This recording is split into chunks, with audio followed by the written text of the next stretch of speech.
करोनामुळे थोडासा गॅप आपण घेतला होता, पण तरी सुद्धा तितक्याच उत्साहाने हा यावर्षीचा कार्यक्रम सुद्धा संपन्न झाला.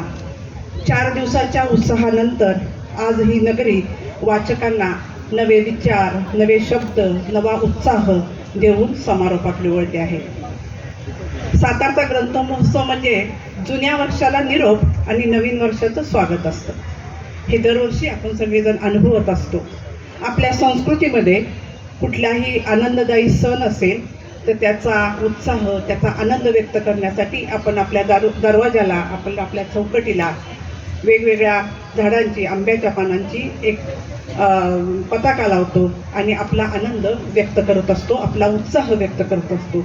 तसाच ह्या जुन्या वर्षानंतर नवीन वर्षाच्या स्वागतासाठी ही ग्रंथांची पानं, ही विचारांची पानं लावून हा ग्रंथ महोत्सव सगळ्या साताऱ्याचा एक कौतुकाचा सोहळा संपन्न करत असतो. असाच हा सोहळा 4 दिवस या ठिकाणी संपन्न झाला. अत्तराच्या दुकानात राहणाऱ्या माणसाला स्वतंत्र अत्तर घेऊन शरीराला लावावं लागत नाही. तो त्या ठिकाणी अत्तरमय, सुगंधमय होऊन गेलेला असतो.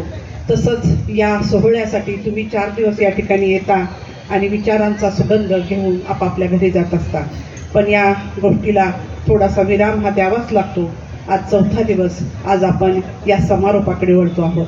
या समारोपाच्या निमित्ताने आजच्या कार्यक्रमाच्या प्रास्ताविकासाठी मी ग्रंथ महोत्सव समितीचे कार्यवाह शिरीष चिटणीस सर यांना विनंती करते की त्यांनी प्रास्ताविक करावं.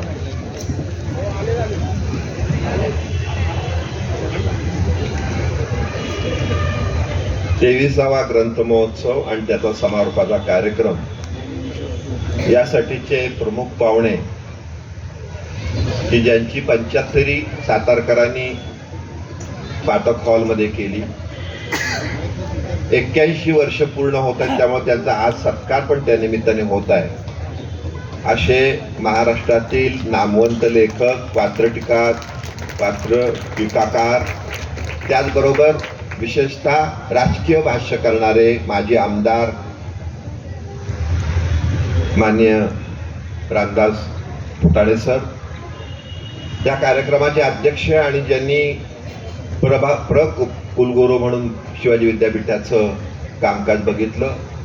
विशेषतः पंढरपुराला सातारकरांना बोलवण्यामध्ये ते आघाडीवर होते. पंढरपूरला समीक्षा संमेलन मोठ्या प्रमाणात त्यांनी घडवून आणलं. असे सर्वांचे सातारचे ज्येष्ठ मित्र डॉक्टर अशोक उईटे, या सातारा जिल्हा ग्रंथ महोत्सव समितीचे अध्यक्ष प्राचार्य यशवंत पाटणे आणि सर्वच मान्यवर, सगळे आमचे कमिटीचे मेंबर, या ठिकाणी उपस्थित असणारे पत्रकार, वेगवेगळ्या क्षेत्रातील मंडळी, विशेषतः ग्रंथपाल, विशेषतः 8वी 9वी 10वीतले काही महत्त्वाचे विद्यार्थी, डीएडचे विद्यार्थी आणि आपण सर्वजण. मला मुद्दाम सांगितलं पाहिजे की वाचन किती महत्त्वाचं असतं आणि वाचनाचा उपयोग किती होतो. जे आपण म्हणतो पुस्तके नसतात धोका देत, निशब्दही नसतात फिरवत, धीर देतात संकट समय पुस्तके, संकट मोचक असतात खरी. आणि हे सर्वात जास्त आपण जर विचार केला तर त्याचा उपयोग हा आपल्या स्वातंत्र्य लढ्यामध्ये स्वातंत्र्य सैनिकांना झालेला दिसतो. स्वातंत्र्य सैनिक हे एकदा, दोनदा, तीनदा, 4दा हे कैद भोगली त्यांनी. आणि कैदेमध्ये येणारं डिप्रेशन, येणारी अस्वस्थता, होणारा अन्याय, या सर्वांमध्ये त्यांना जर वाचवलं असेल तर त्यांना पुस्तकांनी आणि लेखनाने वाचवलं. आणि मला असं वाटतं की आपण जर विचार केला तर जसं स्वातंत्र्य सैनिकांनी जे लिखाण केलं सगळ्यांनी मिळून, आणि त्याचा सगळ्याचा लेखनाचा, वाचनाचा उपयोग स्वातंत्र्यानंतरच्या भारताच्या एकात्मतेसाठी एवढंच नव्हे तर भारताच्या प्रगतीसाठी झालेलं दिसून येतं. पण तीच गडी मला असं वाटतं की आपल्या सातारच्या गादी करण्यासाठी सुद्धा लागू आहे. म्हणजे थोरले शाहू महाराज ज्यांनी ही सातारा राजधानी बसवली, ते बरेच वर्ष नजरकैदेमध्ये होते औरंगजेबाच्या.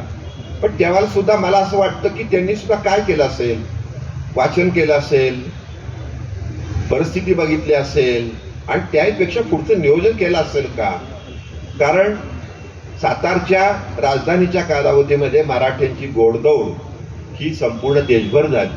विशेषतः आपल्यामध्ये मराठ्यांच्यामध्ये एक प्रकारचा थोडा जो वैरभाव होता तो प्रत्येकाला त्यांनी सांगितलं तुम्ही इकडे जावा, शिंदेनी इकडे जावं, होळकरांनी इकडे जावं, यांनी इकडे जावं, आणि त्या प्रत्येकाने जाऊन देशामध्ये मराठ्याचा झेंडा रोवला आणि सत्तेच्या माध्यमातून लोकसेवा केलेली दिसून येते.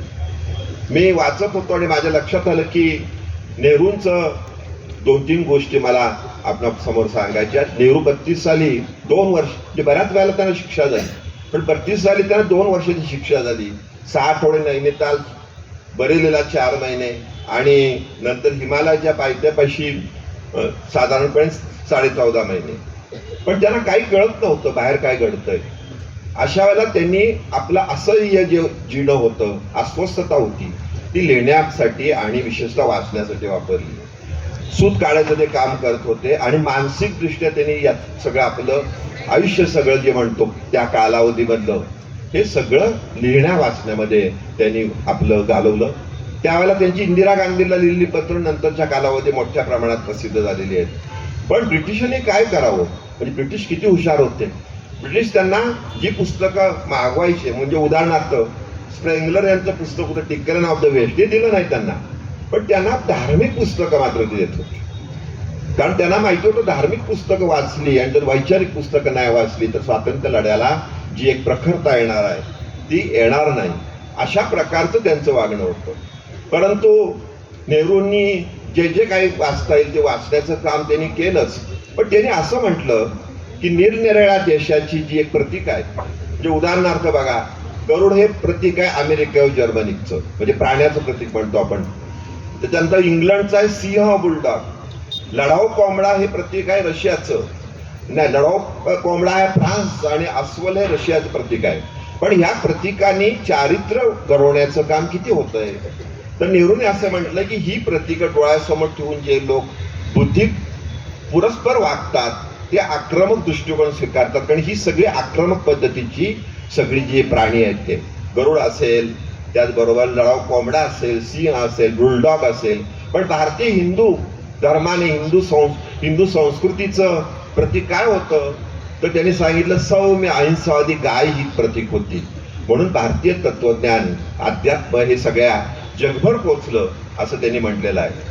आपल्याला माहिती पाहिजे की नेहरू यांची अतिशय वाईट परिस्थिती निर्माण झाली होती. मोतीलाल नेहरू गेलेले होते आणि त्यांचं इन्कम साधारणपणे महिन्याला 700 रुपये फक्त होता.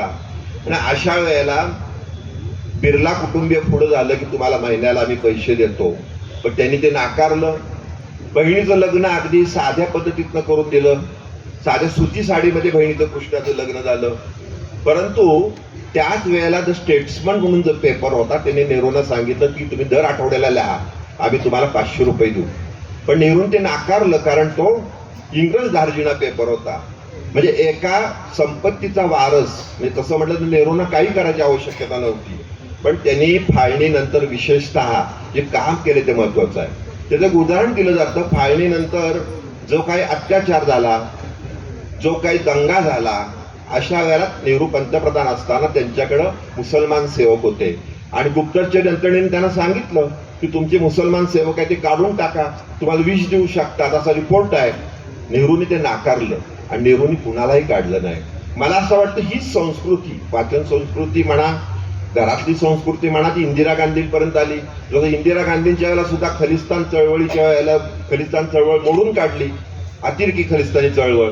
तेव्हा त्यांनाही सांगितलं होतं की शीख समाजातले तुमचे जे बॉडीगार्ड आहेत ते तुम्ही काढून टाका, पण त्यांनी काढले नाही. म्हणजे इंदिरा गांधींना जो वारसा आला तो हा आहे, वाचनाचा, लेखनाचा, संस्कृतीचा. हा वारसा आपल्याला दृष्टिकोनातून अतिशय महत्वाचा वाटतो. मी तुम्हाला एक उदाहरण या ठिकाणी देतो नेहरूंचं. नेहरू 1923 साली अलाहाबाद इथे नगराध्यक्ष म्हणजे महापौर होते आणि त्यावेळेला गणिकांना महापालिकेने ठराव केला गणिकांसाठी बाहेर वस्ती तयार करा म्हणून. तर नेहरूने ते नाकारलं आणि उलट एका गणिकेला शहरामध्ये घर पाहिजे होतं, त्याला द्यायला तयार नव्हते मध्यवर्ती वस्तीत. तर नेहरूने ते द्यायला लावलं आणि ते असं म्हणाले की गणिकांना शहराच्या एका कोपऱ्यात कुठेतरी वस्ती करून राहावे असा नियम करणार असाल तर गणिकांनी कलावंतिनींचं शोषण करणाऱ्या पुरुषांसाठी देखील एक वेगळी वस्ती तयार करा. म्हणजे आपल्या लक्षात येईल की हे सगळं जे संचित आहे हे स्वातंत्र्य सैनिकांना विशेषतः कैदेमध्ये मिळालं, त्यांच्या बुद्धिमत्तेत मिळालं, त्यांच्या आचरणात मिळालं. आणि हे सगळं वाचन संस्कृतीचं बळ देण्याचं काम ही ग्रंथ महोत्सव समिती करत आहे.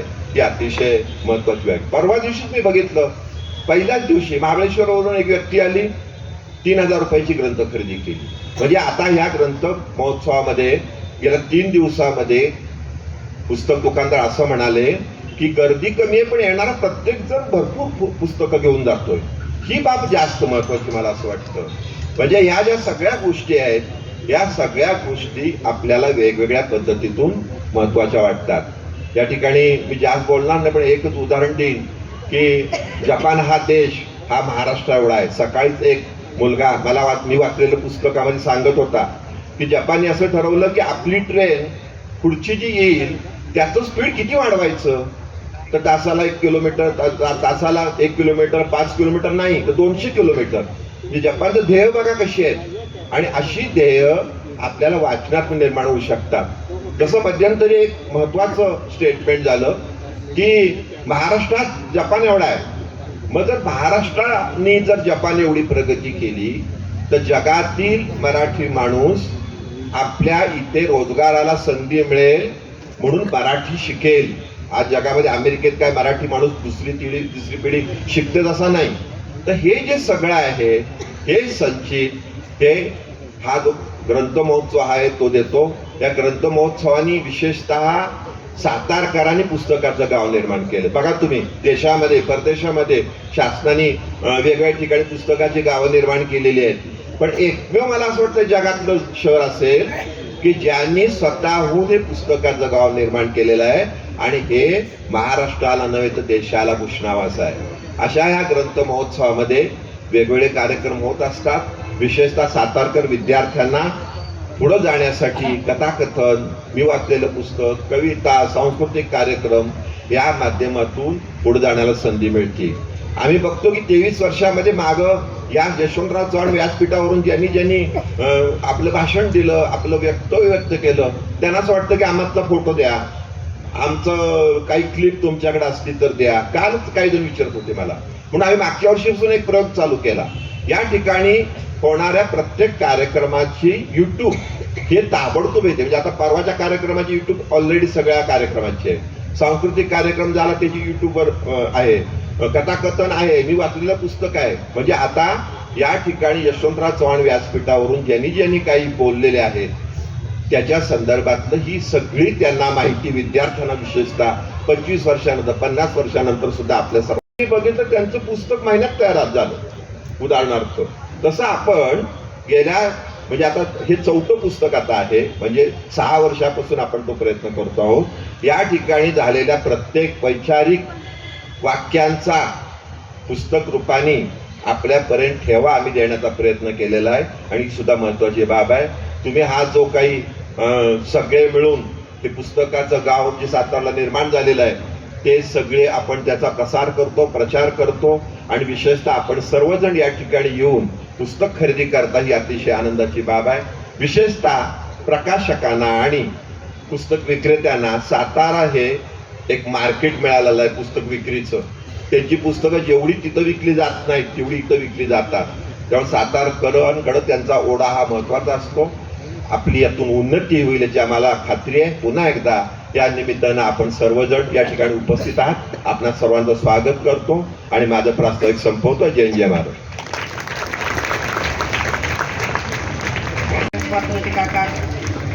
एकेकाळी चित्रकलेचे शिक्षक होते.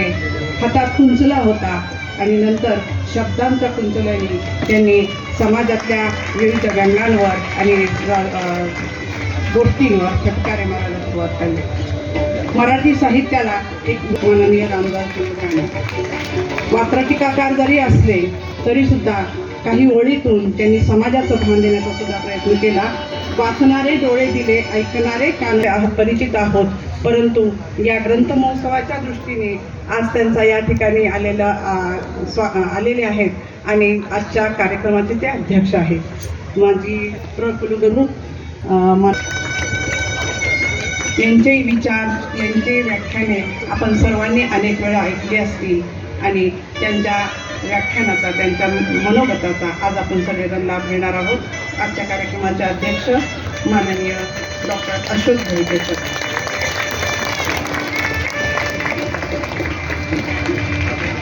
ग्रंथमहोत्सव सुरू झाला आणि या ग्रंथमहोत्सवाची आजची 25व्या वर्षाची एक छान अशी बैठक तुमच्या आमच्यासोबत रंगलेली आहे. या 25व्या ग्रंथमहोत्सवाच्या निमित्ताने ग्रंथमहोत्सवाचे अध्यक्ष प्राचार्य डॉक्टर यशवंत पाटणे सर यांना मी विनंती करते की त्यांनी आपली भूमिका या ठिकाणी विशद करावी.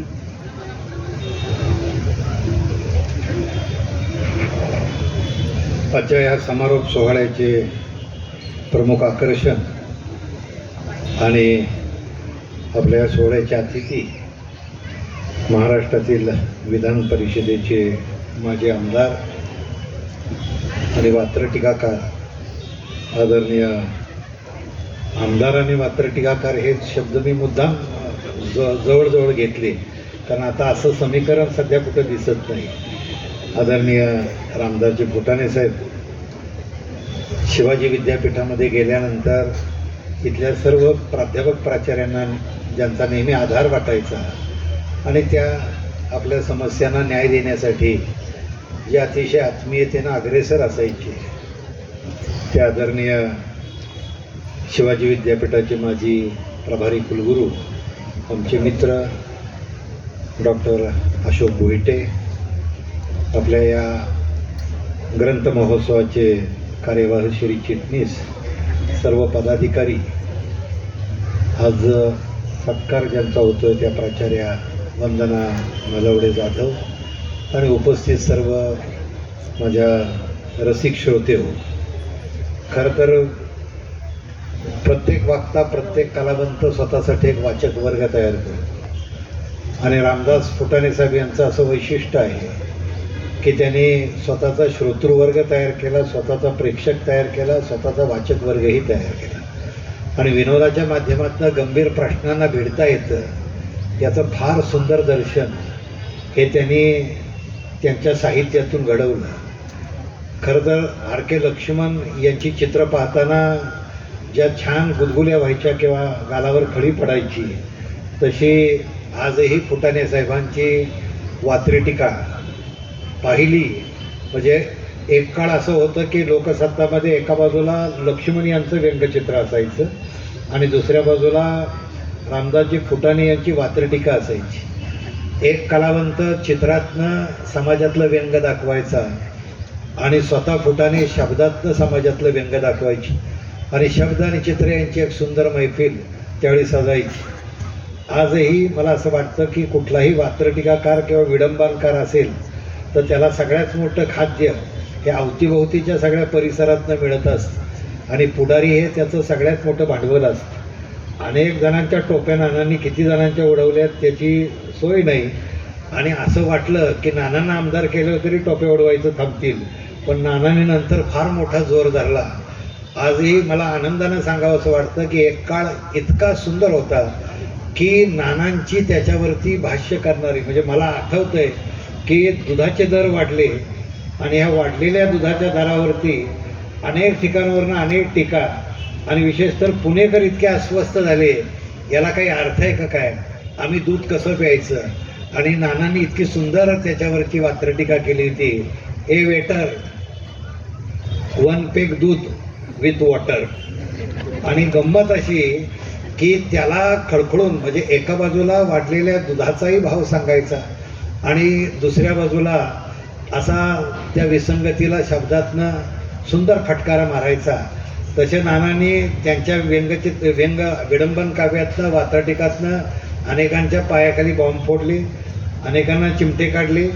पण एक गोष्ट अत्यंत खरी असते की मिश्किलपणानं जेव्हा एखादा माणूस अशा पद्धतीनं जातो, मी नेहमी सांगतो की पुलंचा विनोद हा जसा एक पहाटेच्या प्रसन्नपणानं हसरा होता, तशाच नानांच्या वात्रटिका ज्या आहेत त्या मनातल्या मनात अशा कित्येक वेळा गुदगुल्या करायच्या. म्हणजे रामदास आठवल्यांना त्या काळात मंत्रिमंडळात घेतल्यानंतर अनेक रामदास नावाची माणसं अस्वस्थ झाली, त्यात बरीच होती त्यावेळीच. रामदास कदम, आणि बरीच होती. पण नानांनी इतकं त्याच्यावर सुंदर भाष्य केलं होतं की आम्हालाही आठवले आमचेही नाव रामदास आहे, पण आम्ही दलित नसल्यामुळं आमच्या वाट्याला हा वनवास आहे. आता मला सांगा की इतक्या सुंदर पद्धतीनं त्याच्यावरती भाष्य करत हे चित्र रंगवायचं. नानांनी तशी कुठली संस्था सोडली नाही. गोयटे साहेब, आपल्याकडं त्या काळामध्ये विद्यापीठामध्ये इतका भ्रष्टाचार माजला होता की त्याच्यावरती सुद्धा चांगभलेमध्ये त्यांनी छान छान वात्रटी टीका केलेल्या आहेत.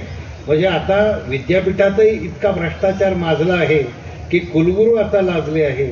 आणि त्यांनी लिहिलं होतं की सरस्वतीच्या मंदिरात अहो आता हे नवे अतिरेकी कसे घुसले. म्हणजे एका बाजूनं ही शिक्षण संस्था पवित्र असावी. मला नाना एकच वाटतं की हे जे मूल्यहीन राजकारण आहे, या मूल्यहीन राजकारणावरती आज तुम्ही ताशेरे ओढत होता, लोकांना जागं करत होता.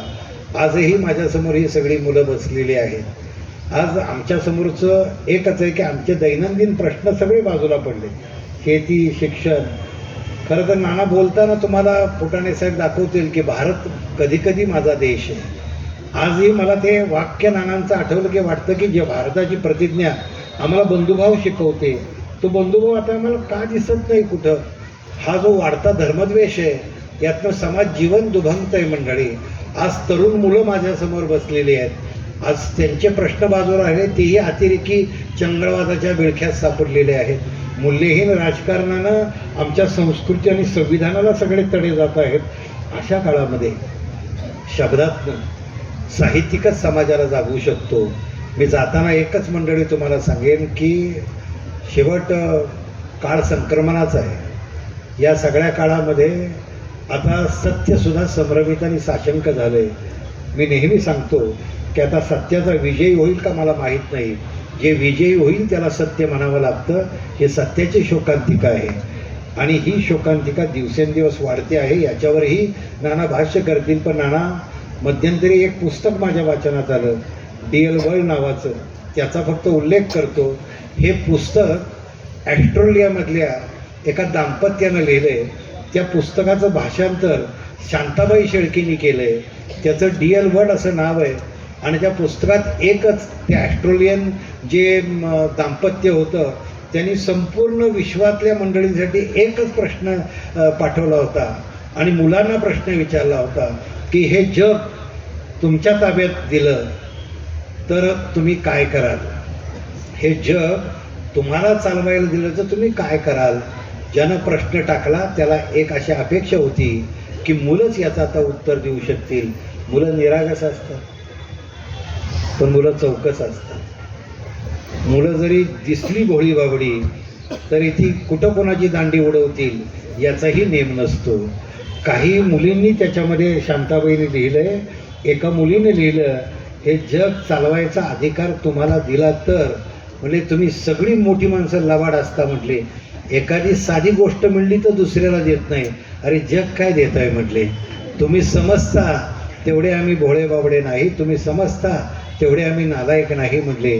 पण आता जे जगात सगळा सावळा गोंधळ चालला आहे ते बघितल्यानंतर एकच वाटतं की या जगातला भ्रष्टाचार कुणी केला, या जगातले बलात्कार कुणी केले. ते तर काय आम्हा पोरांनी केलेले नाहीत म्हटले. करणारी आमच्यापेक्षा मोठी आहेत. तेव्हा जग काय आमच्या ताब्यात देऊ नका. एकच गोष्ट करा, तुम्ही सुधरा, जग आपोआप सुधरत जाईल म्हटले. म्हणजे जीवनामध्ये लक्षात घ्या की सुरुवात कुठून तरी व्हायला लागते. जग आम्हाला सुधारता येईल का मला माहीत नाही, पण एक गोष्ट आहे, आपल्या अवतीभोवतीचं वातावरण जर आम्ही चांगलं केलं. आजही मला सांगताना अभिमान वाटतो की या सगळ्या प्रकाशकांची आम्हाला असणारी साथ. माझा ग्रंथमहोत्सव 1 महिनाभर राबत असतो. अनेक जणांना निमंत्रित करत असतो. पहिल्या दिवसापासूनचा हा ग्रंथमहोत्सव इतका चढत वाढत सुंदर घडत आलेला आहे. आणि आम्ही बाकी काही केलं नाही तरी लोक ओरडतात, आता मुलं पुस्तकं वाचतात का. मी त्या संपूर्ण महाराष्ट्रातल्या मंडळींना सांगतो, तुम्ही साताऱ्यात या, साताऱ्यातला ग्रंथमहोत्सव बघा आणि मग तुमच्या लक्षामध्ये येईल की माझी इथली लेकरं ह्या नव्या संस्कृतीचे सगळे वारसदार आहेत. आज सुद्धा प्रत्येक मूल येताना आपल्या आईवडिलांच्या मागं लागतं, मला तुम्ही पुस्तक घ्या. आणि शेवट एक अत्यंत सत्य असतं की आपल्याला रोग कुठला दूर करायचा असेल तर औषध द्यावं लागतं. ज्ञानेश्वरांनी फार सुंदर एक ओवी म्हटली, ती सांगून भाषणाला पूर्णविराम देतो. ज्ञानेश्वर असं म्हणले होते, रोगा ते जिनावे, औषध तरी द्यावे, ते अतिरुच्च असावे, मधुर जैसे. एखादा रोग दूर करायचा असेल तर तुम्हाला औषध द्यावं लागतं, पण सगळीच औषधं काही वेळा औषध कडवट असतं, म्हणून ते मधातनं दिलं जातं. मंडळी लक्षामध्ये घ्या, शेवट मध गोड असतो. एका मधमाशीला प्रश्न विचारला की तू मधाचं पोळं तयार करतेस आणि पोळ्यातलं मध सगळीजणं पळवून घेऊन जातात, तुला वाईट कधी वाटत नाही का गं? तू एवढे कष्ट करून पोळं तयार करतेस, आम्ही कष्ट करून ग्रंथ महोत्सव तयार करतो, कष्ट करून लेखक एखादं पुस्तक तयार करतो, आणि एखाद्या मधमाशीला जेव्हा हा प्रश्न विचारला जातो की तुझ्या पोळ्यातलं मध घेऊन सगळे पळून जात, तुला वाईट वाटत नाही का? तेव्हा तिनं दिलेलं उत्तर किती मार्मिक होतं बघा. म्हणले, लोक मध घेऊन जात असतील आणि त्यांना घेऊन जाऊ दे, ते जरी मध घेऊन गेले तरी मधाचं पोळं तयार करण्याची कला जोपर्यंत माझ्याकडे आहे तोपर्यंत मध कधी कमी पडणार नाही, हे लक्षामध्ये घ्या. आज ग्रंथ महोत्सव ही मधाची पोळी आहेत, लक्षात घ्या. आणि या पोळ्यावर तुम्ही मधमाशासारखे इथं अगदी त्यातले प्रत्येक कण वेचत असता. आनंद या गोष्टीचा आहे की हा उत्सव असाच जीवनामध्ये गोडवा करणारा निर्माण होत असतो.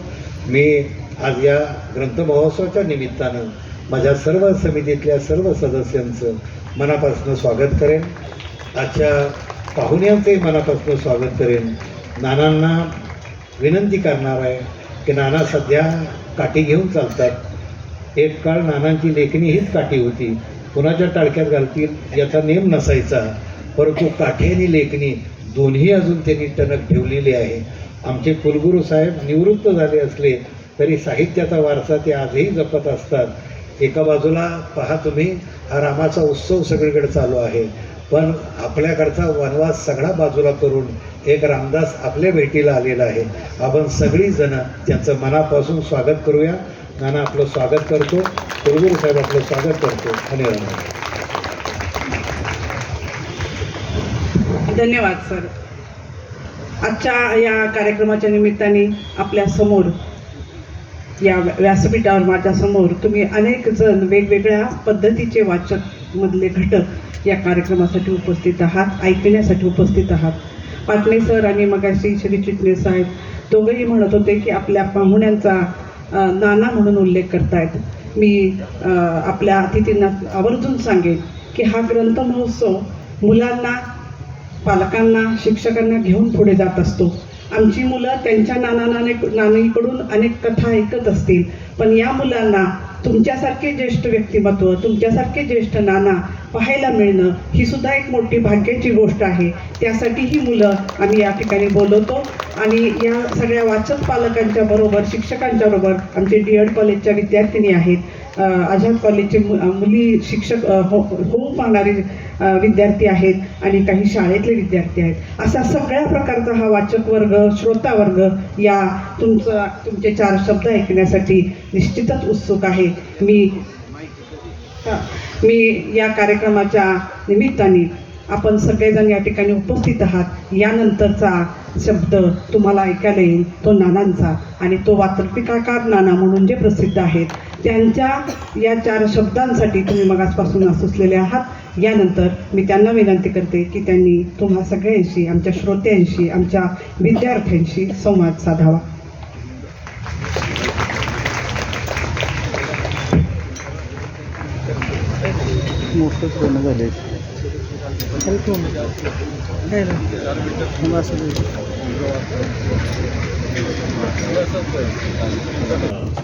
अध्यक्ष भोटे सर, पाटणे साहेब, श्री चिटणीसजी, या समितीतले प्रदीप कापडे, डॉक्टर लांडगे, सगळी समिती, सर्वांचे तर नावं घेत नाही. आणि मित्रांनो, श्री चिटणीस यांनी वाचन का करावं, वाचन संस्कृती खूप काही सांगितलं, म्हणून ते पुन्हा तो विषय मी आता रिपीट करत नाही. पण आज मी इथे जो आलेलो आहे तो केवळ वाचन संस्कृतीमुळे आलेलो आहे. कारण मला लहानपणी शाळेत असताना जे वाचनालयात मी जायचो दर रविवारी, शनिवारी, आणि दिवाळी अंक 2 महिने सतत वाचणे, तिथे वेळ लागलेलाच आहे दिवाळ्यात. त्या दिवाळी अंकाने मला घडवलेलं आहे. नाही तर मी कधी कॉलेजमध्ये गेलेलो नाही. तुम्हाला वाटायचं का मनुष्य कधीतरी ग्रॅज्युएट वगैरे असेल, तसं काही नाही. 11वीपर्यंत शिकलेलं आहे. पण बाकी सगळं जे काही मिळालं ते पुस्तकाने दिलेलं आहे. ते पुस्तकाने मला घडवलेलं आहे. आचार्य अत्रेंनी घडवलेलं आहे, दत्तू वादेकरांनी घडवलेलं आहे, व्यंकटेश माडगुळकरांनी, के डी माडगुळकरांनी घडवलेलं आहे. म्हणजे ही सगळी दमा मिराज असो, ही सगळी मंडळी असोत, ही लहानपण अण्णाभाऊ साठे असोत, हे वाचत वाचत वाचत मग आपल्या दिशा जगण्याचे आम्ही ठरलेलं आहे.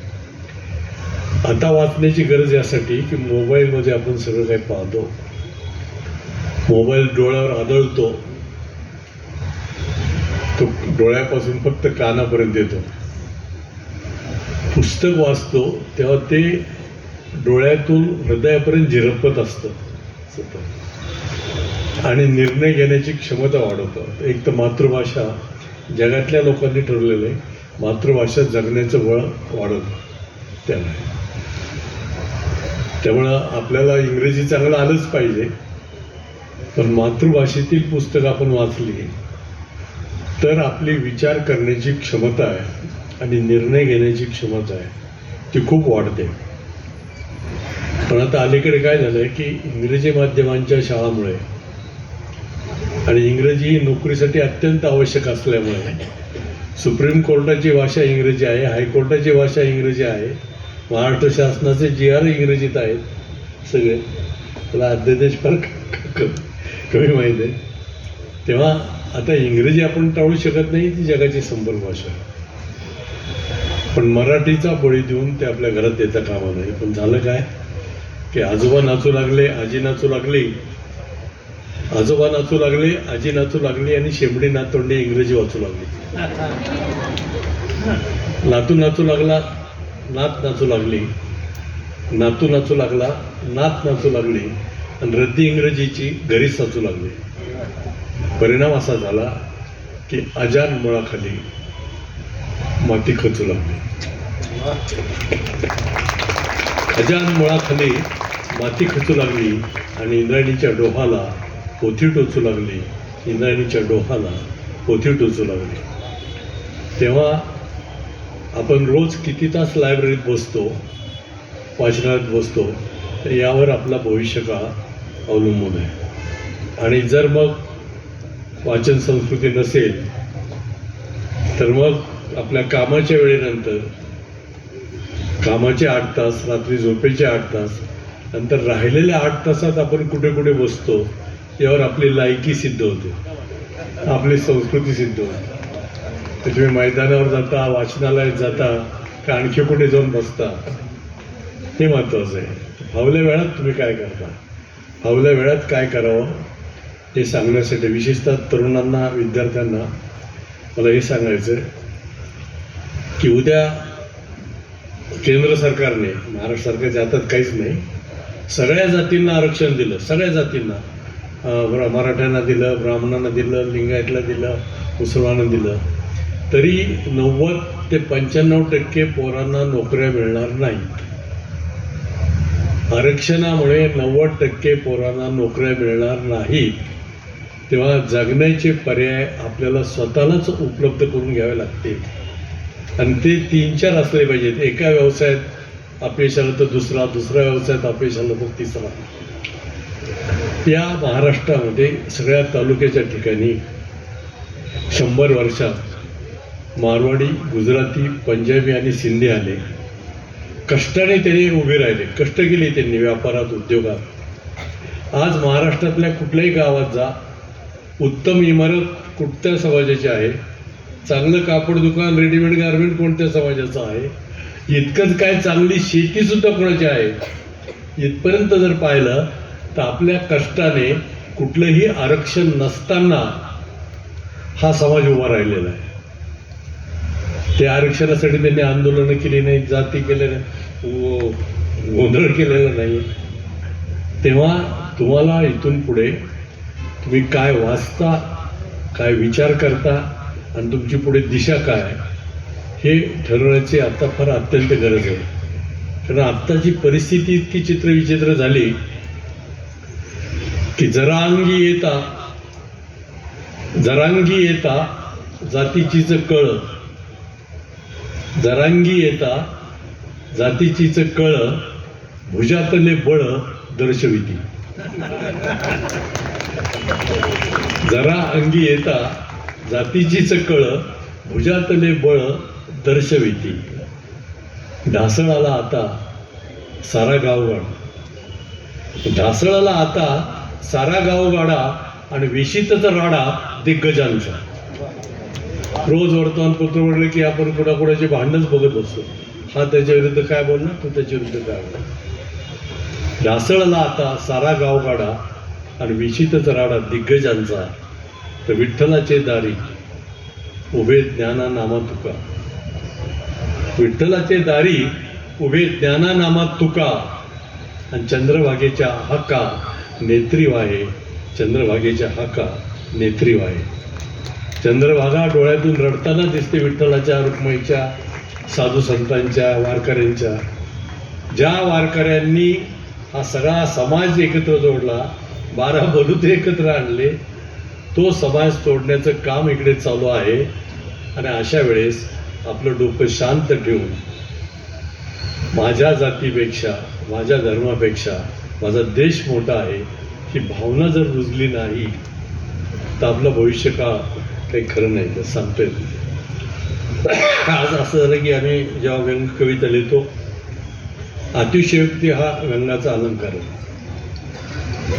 जरा आम्ही थोडंसं मनानेच वाढून लिहित असतो.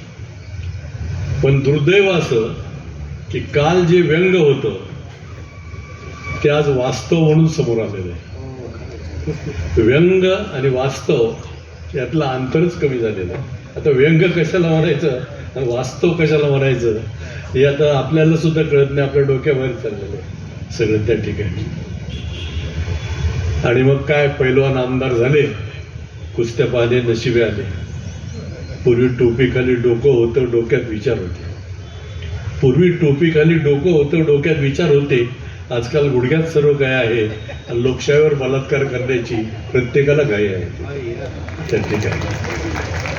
इतकी आमदारांच्या तोंडात अभद्रवाणी यापूर्वी कधी ऐकले नाही. आम्ही सुवर्ण काळ पाहिला यशवंतराव साहेबांचा. त्यांनी जी सुसंस्कृतपणा राजकारणाला दिला, ती दिशा दिली.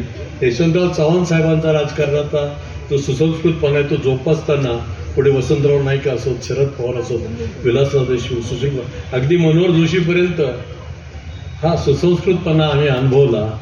आणि आज आम्हाला काय ऐकायला मिळतं आणि काय पाहायला मिळतं. आपलं असल्यामुळे टी व्ही आपण फोडत नाही, त्यामुळे तेच पीठ दिवसभर दळतात, सुपात दाणे नाहीत आणि 24 तास ते महापुरुष आपल्यावर कोसळत असतात. दिवसभर पवाराची पोरं काय म्हटली, ठाकरेची पोरं काय म्हटली, आपली पोरं काय म्हणतात ते ऐकायला बापाला वेळ नाही, पोरांनाही वेळ. आपल्या घरातली पोरं काय म्हणतात, त्यांचं भवितव्य काय, त्यांचं भविष्य काय ना, त्याच्यासाठी आता कुणाला वेळ नाही. फक्त ते ह्यांची पोरं काय म्हणतात हे दिवसभर आपण ऐकत राहायचं. अशा परिस्थितीत 2 कानाच्या मधील प्रदेश जर सुपीक असेल, 2 कानाच्या मधील प्रदेश जर सुपीक असेल, विचार करण्याची क्षमता असेल, निर्णय घेण्याची क्षमता असेल, तर तुमचा भविष्य काळाची दिशा तुम्ही स्वतः ठरवा. तुम्हाला काय आवडतं ते शिका. आता BA BComला SCCच्या पलीकडे काही किंमत राहणार नाही. आणि पुण्यात, मुंबईत तर कॉलेजमध्ये फक्त ॲडमिशन घेतात आणि सगळे क्लासेसला जातात. आणि ते कॉलेजचे क्लासेसचे संबंध आहेत चांगले, तेव्हा हजेरी इकडे व्यवस्थित असते. हजेरीचा काही प्रश्नच येत नाही आता ते घ्यायचं आहे त्या ठिकाणी. तेव्हा या इतक्या वेगवान स्पर्धेत जो संघर्ष आहे तो संघर्ष आहे भारत विरुद्ध इंडिया. सातारा भारतातलं गाव आहे, इंडियातलं नाही. मुंबई, पुणे, कलकत्ता, दिल्ली, मद्रास यांच्या स्पर्धेत आमची पोरं उद्या टिकतील का? तुम्हाला माहिती की याच परिसरात, याच जागेवर, यांच्याच सहकार्याने ग्रंथोत्सवीत आम्ही काही वर्षापूर्वीचं जागतिक मराठी अकादमीचं शोध मराठी मनाचं संमेलन घेतलं. उद्देश असा होता की जगातले कर्तृत्ववान लोक जे मराठी माध्यमात शिकले, जिल्हा परिषदला शिकले आणि परदेशात गेले, ते मोठे झाले, त्यांचे आदर्श आमच्या विद्यार्थ्यापुढे पाहिजे. आमच्या विद्यार्थ्यापुढे असे लोक आले पाहिजे वेगवेगळ्या देशातले. आणि असे कितीतरी लोक आहेत की आता आमच्या इथे राजमाले म्हणून आहेत, ते जिल्हा परिषदच्या शाळेत शिकले, 3 एकर कोरडवाहू जमीन. आज अमेरिकेत त्याच्या हाताखाली 800 अमेरिकन काम करतात कन्स्ट्रक्शनमध्ये. फोर्ड कंपनीची बिल्डिंगच विकत घेतली. तिकडे विजय जोशी आहेत त्या ऑस्ट्रेलियात, त्याने तिथले रस्ते असे बांधले 20 वर्षात थोडा सुद्धा खड्डा नाही. ते इथल्या भारत सरकारला गेली 5 वर्ष सांगतात काय करायचं, पण इथले अधिकारी काय ऐकत नाही. खड्डे पडले नाही तर मग काय काम काय आम्हाला, मग तुम्ही काय आमच्या नोकर घालावं लागले काय. खड्डे पडले पाहिजे, ते बुजवले पाहिजे, दरवर्षी काम व्हाउचर तयार झाले पाहिजे. तर सगळा आपला देश इतका चित्र विचित्र दिशेने चाललेला आहे की धर्म आणि जात हे आपलं महत्त्वाचं नाही आहे. धर्म जन्माला आला कशासाठी, जात कधी जन्माला आली याचा आपण गंभीरपणे विचार करण्याची गरज आहे. धर्म म्हणाला की मी पूजा दिली, प्रार्थना दिली. धर्म म्हणाला, काही लोक काही धर्मात प्रार्थना करतात, काही धर्मात मूर्तीची पूजा करतात. धर्म म्हणाला की मी पूजा दिली, प्रार्थना दिली, मानवतेची शिकवण दिली, यात माझं काय चुकलं. मानवतेची शिकवण दिली, यात माझं काय चुकलं. तर जात म्हणाली मी व्यवसायाशी नातं जोडलं, मी व्यवसायाशी नातं जोडलं, तेच गळ्यात पडलं, माझं काय चुकलं. मी व्यवसायाशी नातं जोडलं आणि तेच गळ्यात पडलं, तर माझं काय चुकलं. तेव्हा या सगळ्यांना जन्म घालणारा निराकार ब्रह्म जे होतं ते वरून म्हणालं की जीव जन्माला घातले, ते उतले मातले, त्यात माझं काय चुकलं. कशासाठी जन्म दिलाय, मग कशाला जन्माला घातले.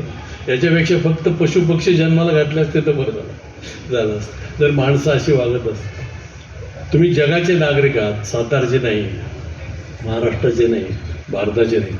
जगातली दारं तुमच्यासाठी उघडेल सगळ्यासाठी, आणि तुमच्याकडं प्रचंड क्षमता आहे. असं फार तुम्ही धर्मग्रंथाला मी नाव ठेवत नाही, मी आस्तिक आहे वगैरे सगळे, पण धर्मग्रंथ सगळे वाचा, सगळ्या धर्माचे ग्रंथ वाचा, त्याने काही फरक पडत नाही.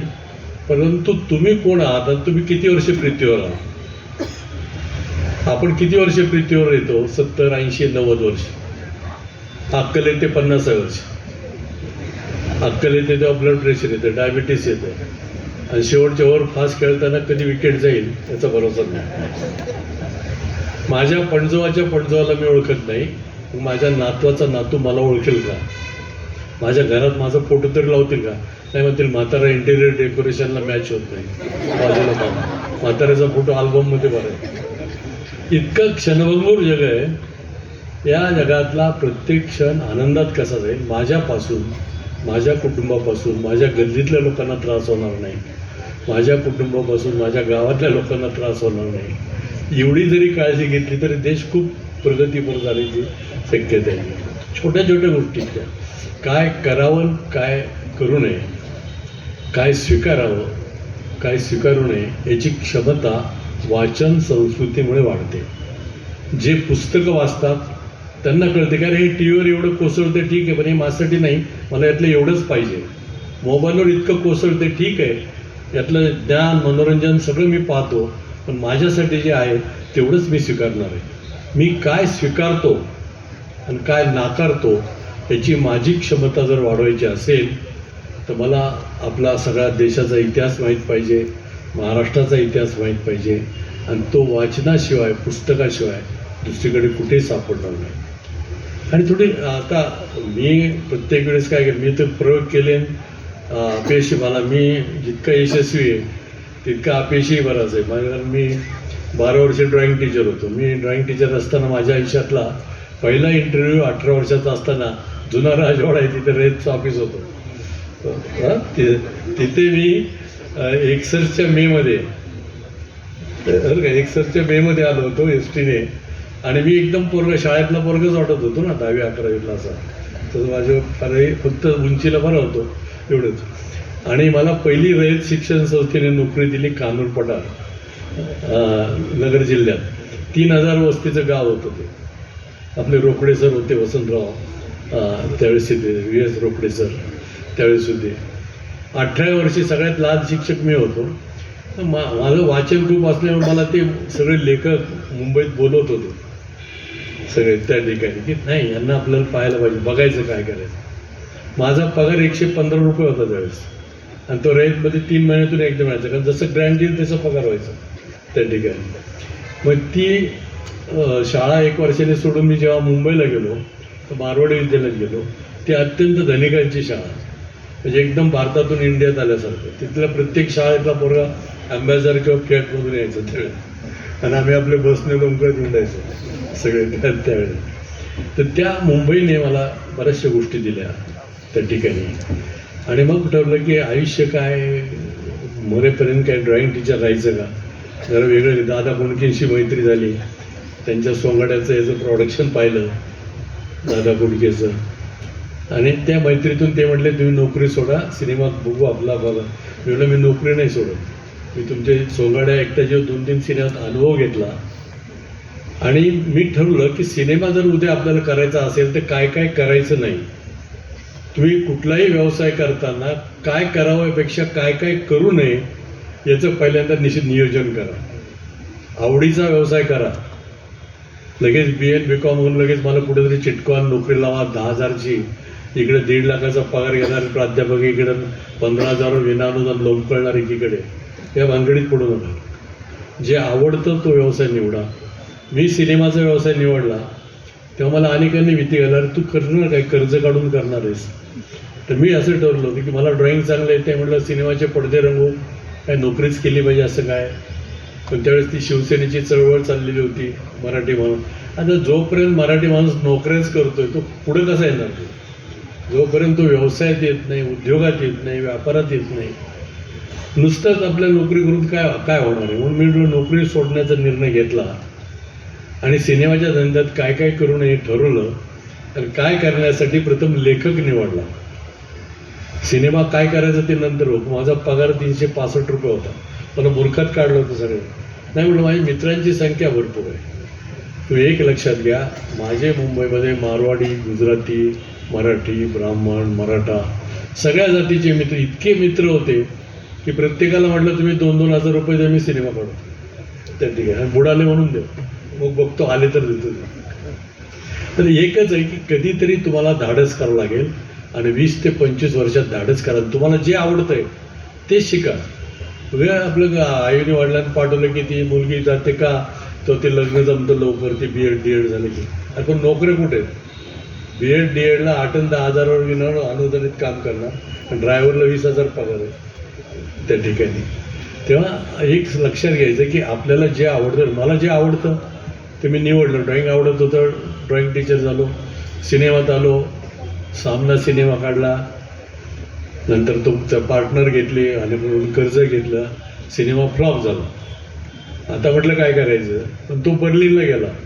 बर्लिनला जाण्यात मग STला पैसे नव्हते, बसला पैसे नव्हते, आणि मी बर्लिन लंडनला जाऊन आलो. तुम्ही लक्षात घ्या, मदत करणारे लोक जगात खूप आहेत, आणि ते सगळ्या जातीचे आणि धर्माचे आहेत. तुम्हाला मदत करणारे जे लोक आहेत ना, लक्षात घ्या, आपली जात, आपलीच गल्ली, आपल्याच आडनावाचे लोक हे डोक्यातलं काढायचं. तुमचे जितक्या जातीचे आणि धर्माचे लोक असतील तितका तुमचा विकास गतीने होतो त्या ठिकाणी. आणि वेगवेगळ्या क्षेत्रातले मित्र पाहिजेत. काही नोकरी करणारे सरकारी अधिकारी जसे तुमचे मित्र पाहिजेत, काही व्यापार करणारे व्यापारी मित्र पाहिजेत, काही कारखानदार उद्योगपती आपले मित्र पाहिजेत, काही चांगली शेती करणारे आपले मित्र पाहिजेत त्या ठिकाणी. आपल्या मित्रांची संख्या ही वेगवेगळ्या क्षेत्रातल्या लोकांची हवी. प्रत्येकाकडून आपल्याला काहीतरी शिकायला मिळतं. आणि तुम्हाला आश्चर्य वाटेल की मी ज्या शाळेत शिक्षक होतो त्या शाळेतले विद्यार्थीच माझे गुरु होते. त्या विद्यार्थ्यांनी मला इतकं शिकवलं सगळ्या, की ते विद्यार्थी आता ते सगळे 70-72 वर्षाचे आहेत. माझं 81 वय आहे. ते आत्ताही भेटतात, मुंबईत गेले सगळे. ते उद्योगपती झाले सगळे. आणि सगळ्यांनी मला अगोदर सांगितलं की क्या आप सर्विस कर रहे, आप जैसा आदमी सर्विस करता, अच्छा नाही, बिझनेस करो, इंडस्ट्री करो. त्यांना सिनेमासुद्धा आवडत नव्हता लोकांना. क्या फिल्म लाईन में पडे हो, जुए का धंदा आहे, छोडो त्या ठिकाणी. तर ते उद्योगपती जे होते सगळे माझ्या शाळेत 8वीतले विद्यार्थी, 9वीतले. मग मला वाटलं की हे विद्यार्थी करोडो रुपये मिळवत आहेत, कारखानदार आहेत, आणि आपण का असेल त्या ठिकाणी.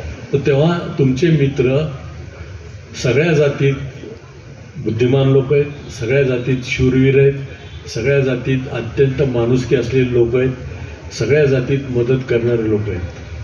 तेव्हा पहिल्यांदा आपल्याकडे काय झालं की आपण इतकं जातीला घट्ट धरून बसलो होतो. मी तर 40 वर्षापूर्वी लिहिलं होतं, जात जात होती, जात येत होती, जात जाताना जातीला भेटली, जवळ खेटली, तशीच रेटली, सचिवालयापर्यंत, मंदिरालयापर्यंत, शिवालयापर्यंत. जात बोलू लागली, जात डोलू लागली, जात हलू लागली, सभेतून, वर्तमानपत्रातून, परिषदामधून. जात जातीला चिकटली, दुसऱ्या जातीला खटकली, तिसऱ्या जातीने हटकली, स्वधर्मी निधर्मी परधर्मी होऊन. जात जाणार नाही, जात दुधावरची साय, जात जाईल कशी, जात गुळावरची माशी, जात पाहता लोचनी सुख झाले का साधे. हे मी 82 मध्ये लिहिलेलं आहे. 90 मध्ये लिहिलेलं आहे की निवडणूक येता जवळ, नेता दिसे शुभ्र धवल. निवडणूक येता जवळ, नेता दिसे शुभ्र धवल, त्यास हवे बहुजन बळ जिंकण्यासाठी. हा या जातीचा नेता, तो त्या जातीचा नेता, सर्वांना जवळ घेता यशधारी. हा तळातील बीसी, तो गाळातील ओबीसी. हा तळातील बीसी, तो गाळातील ओबीसी, खेळती लेझिमदारासी आनंदाने. मंत्रिमंडळात मात्र बीसी ओबीसी अपात्र, तेथे 50% पात्र असू नये.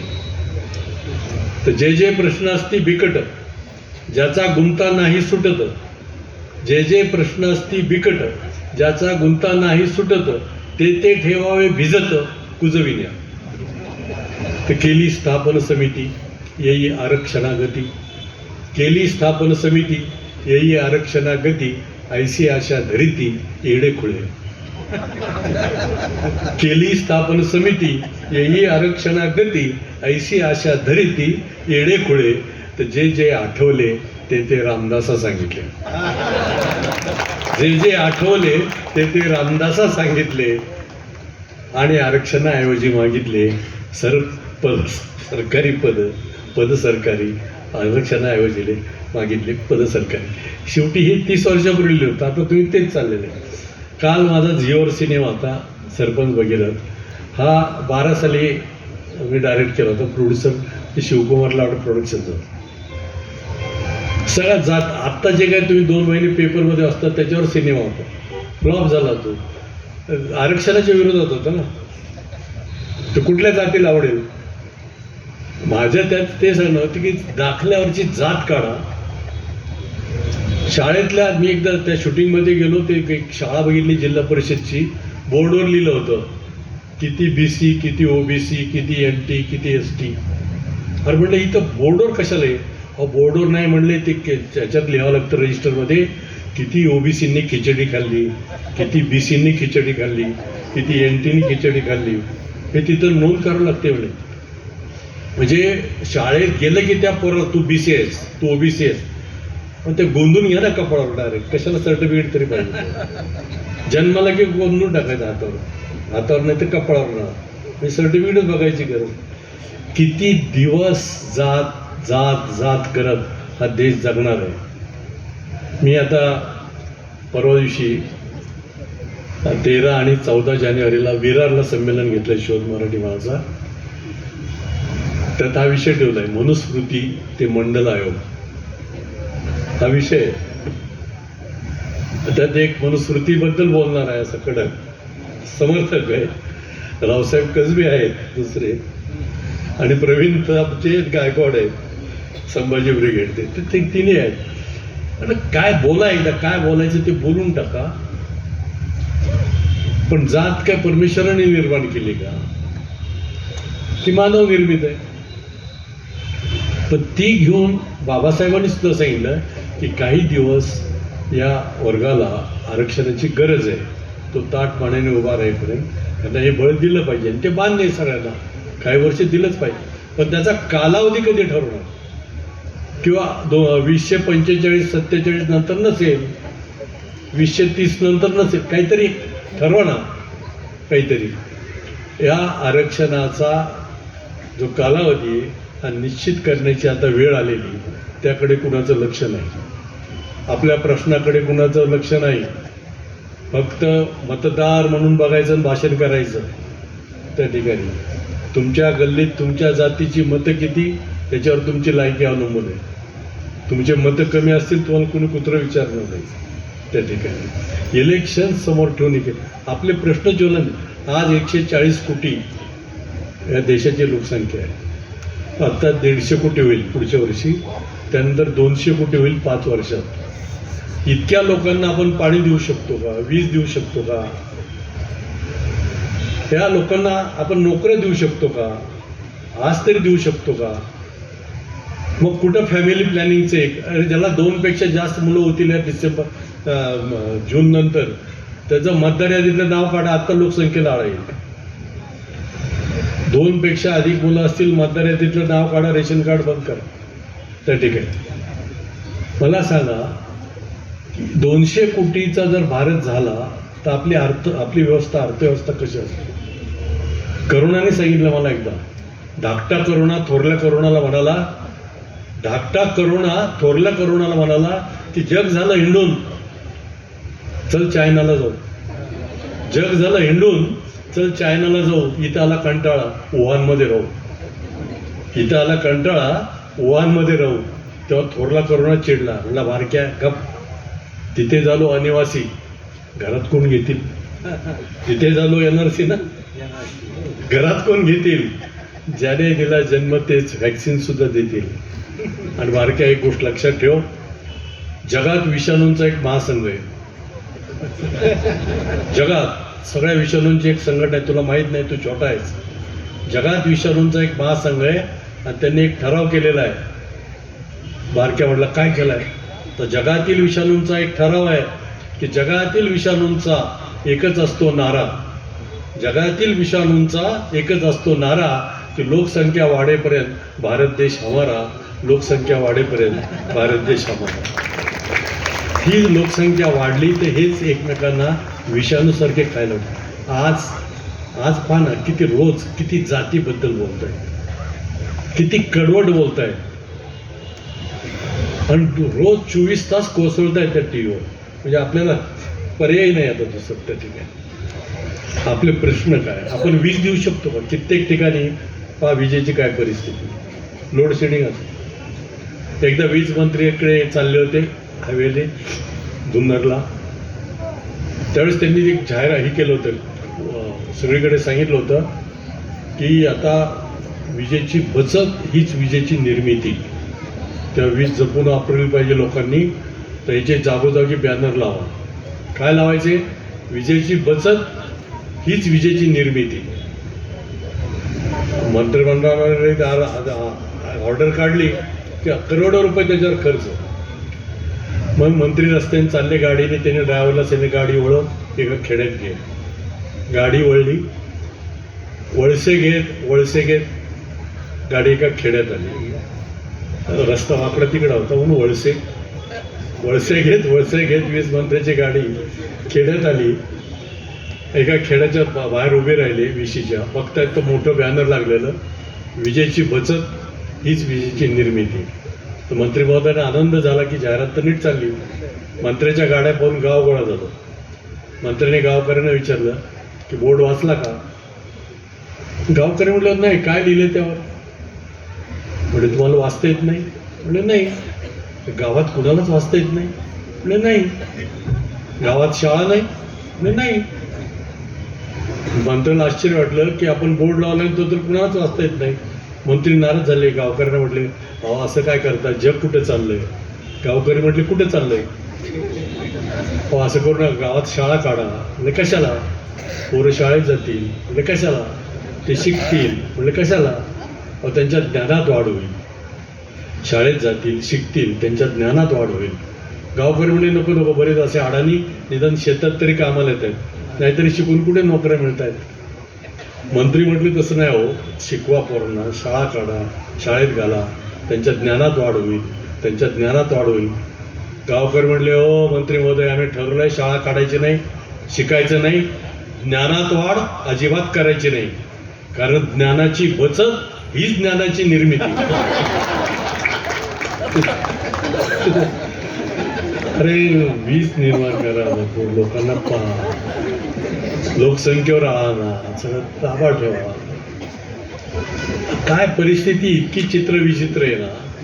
अरे आपले प्रश्न राहिले बाजूला,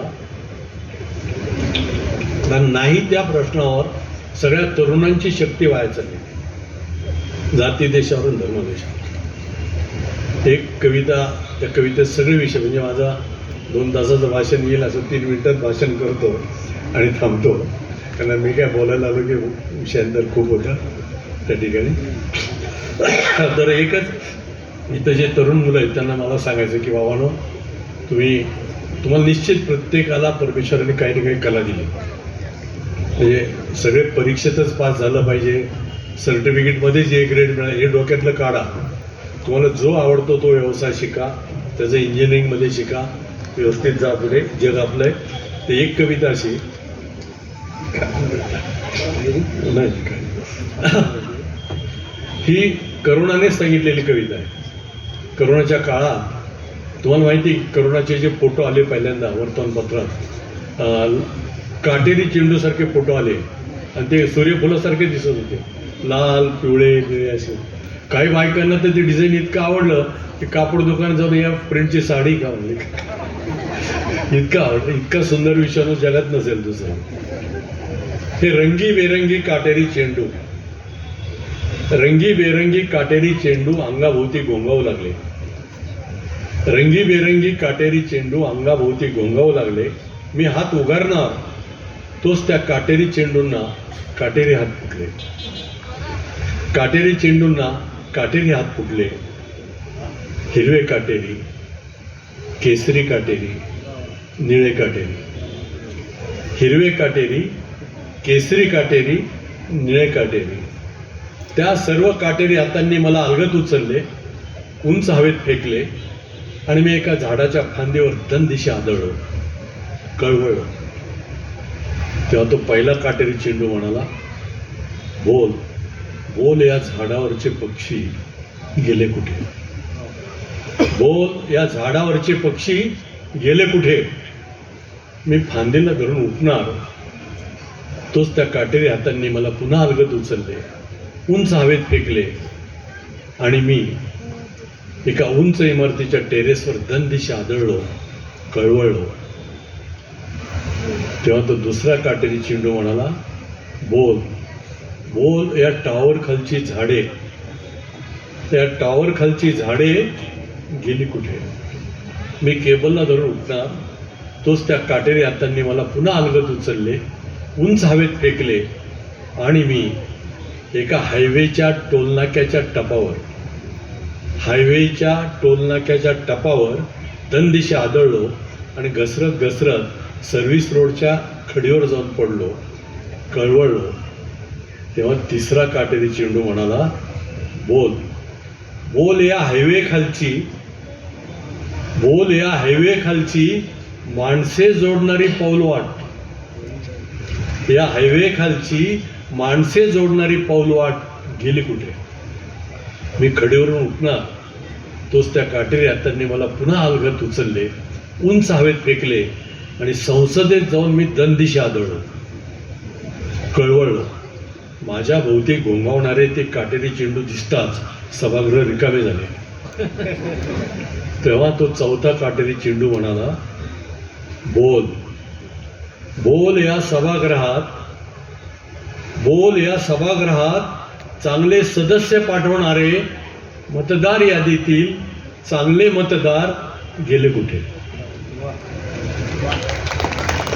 या सभागृहात चांगले सदस्य पाठवणारे मतदार यादीतील चांगले मतदार गेले कुठे.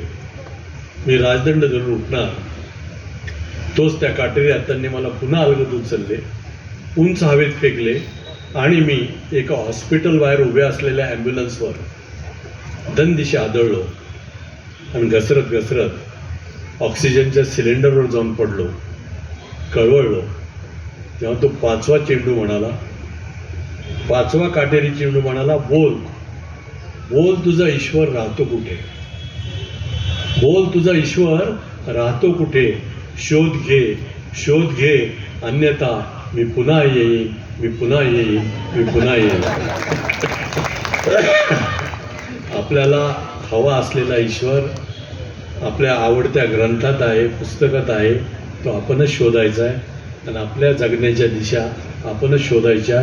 कुणाच्या भरोश्यावर राहू नका, शाळेच्या भरोश्यावर राहू नका, कॉलेजच्या भरोश्यावर राहू नका, एखाद्या आमदार खासदाराच्या भाषणाच्या भरोश्यावर तर मुळीच राहू नका. माझ्या भरोश्यावर सुद्धा राहू नका, मी माझे आमदार. फक्त तुमचा मार्ग तुम्ही शोधू शकता आणि ती तुम्हाला प्रत्येकाला, तुम्ही काही कलेक्टर झालं पाहिजे किंवा फार देशाचे पंतप्रधान मुख्य असं काही नाही. कुठल्याही तुम्ही सचिन तेंडुलकर होऊ शकता, तुम्ही एखाद्या स्पोर्ट्समध्ये पुढे जाऊ, तुम्ही चांगले खेळाडू, चांगले कुस्तीगीर होऊ शकता. कुठल्याही किती जगात किती क्षेत्र आहे, किती हे विभाग आहेत जगण्याचे, हजारो विभाग आहेत आणि सगळ्या देशात तुम्हाला लोक बोलत आहेत. फक्त टॅलेंट्स पाहिजे, टॅलेंट डेव्हलप करा. फक्त डिग्रीच्या मागे लागू नका आणि तुम्हाला जे हवं आहे ते तुम्हाला फक्त ग्रंथात मिळेल. तुमच्या आवडत्या विषयाचे ग्रंथ मनापासून वाचा, मग तुमचा भविष्यकाळ निश्चित उज्ज्वल आहे. पुन्हा एकदा या आयोजन समितीला एक चांगला ग्रंथोत्सव आयोजित केल्याबद्दल मनापासून धन्यवाद देतो आणि थांबतो. जय हिंद, जय महाराष्ट्र.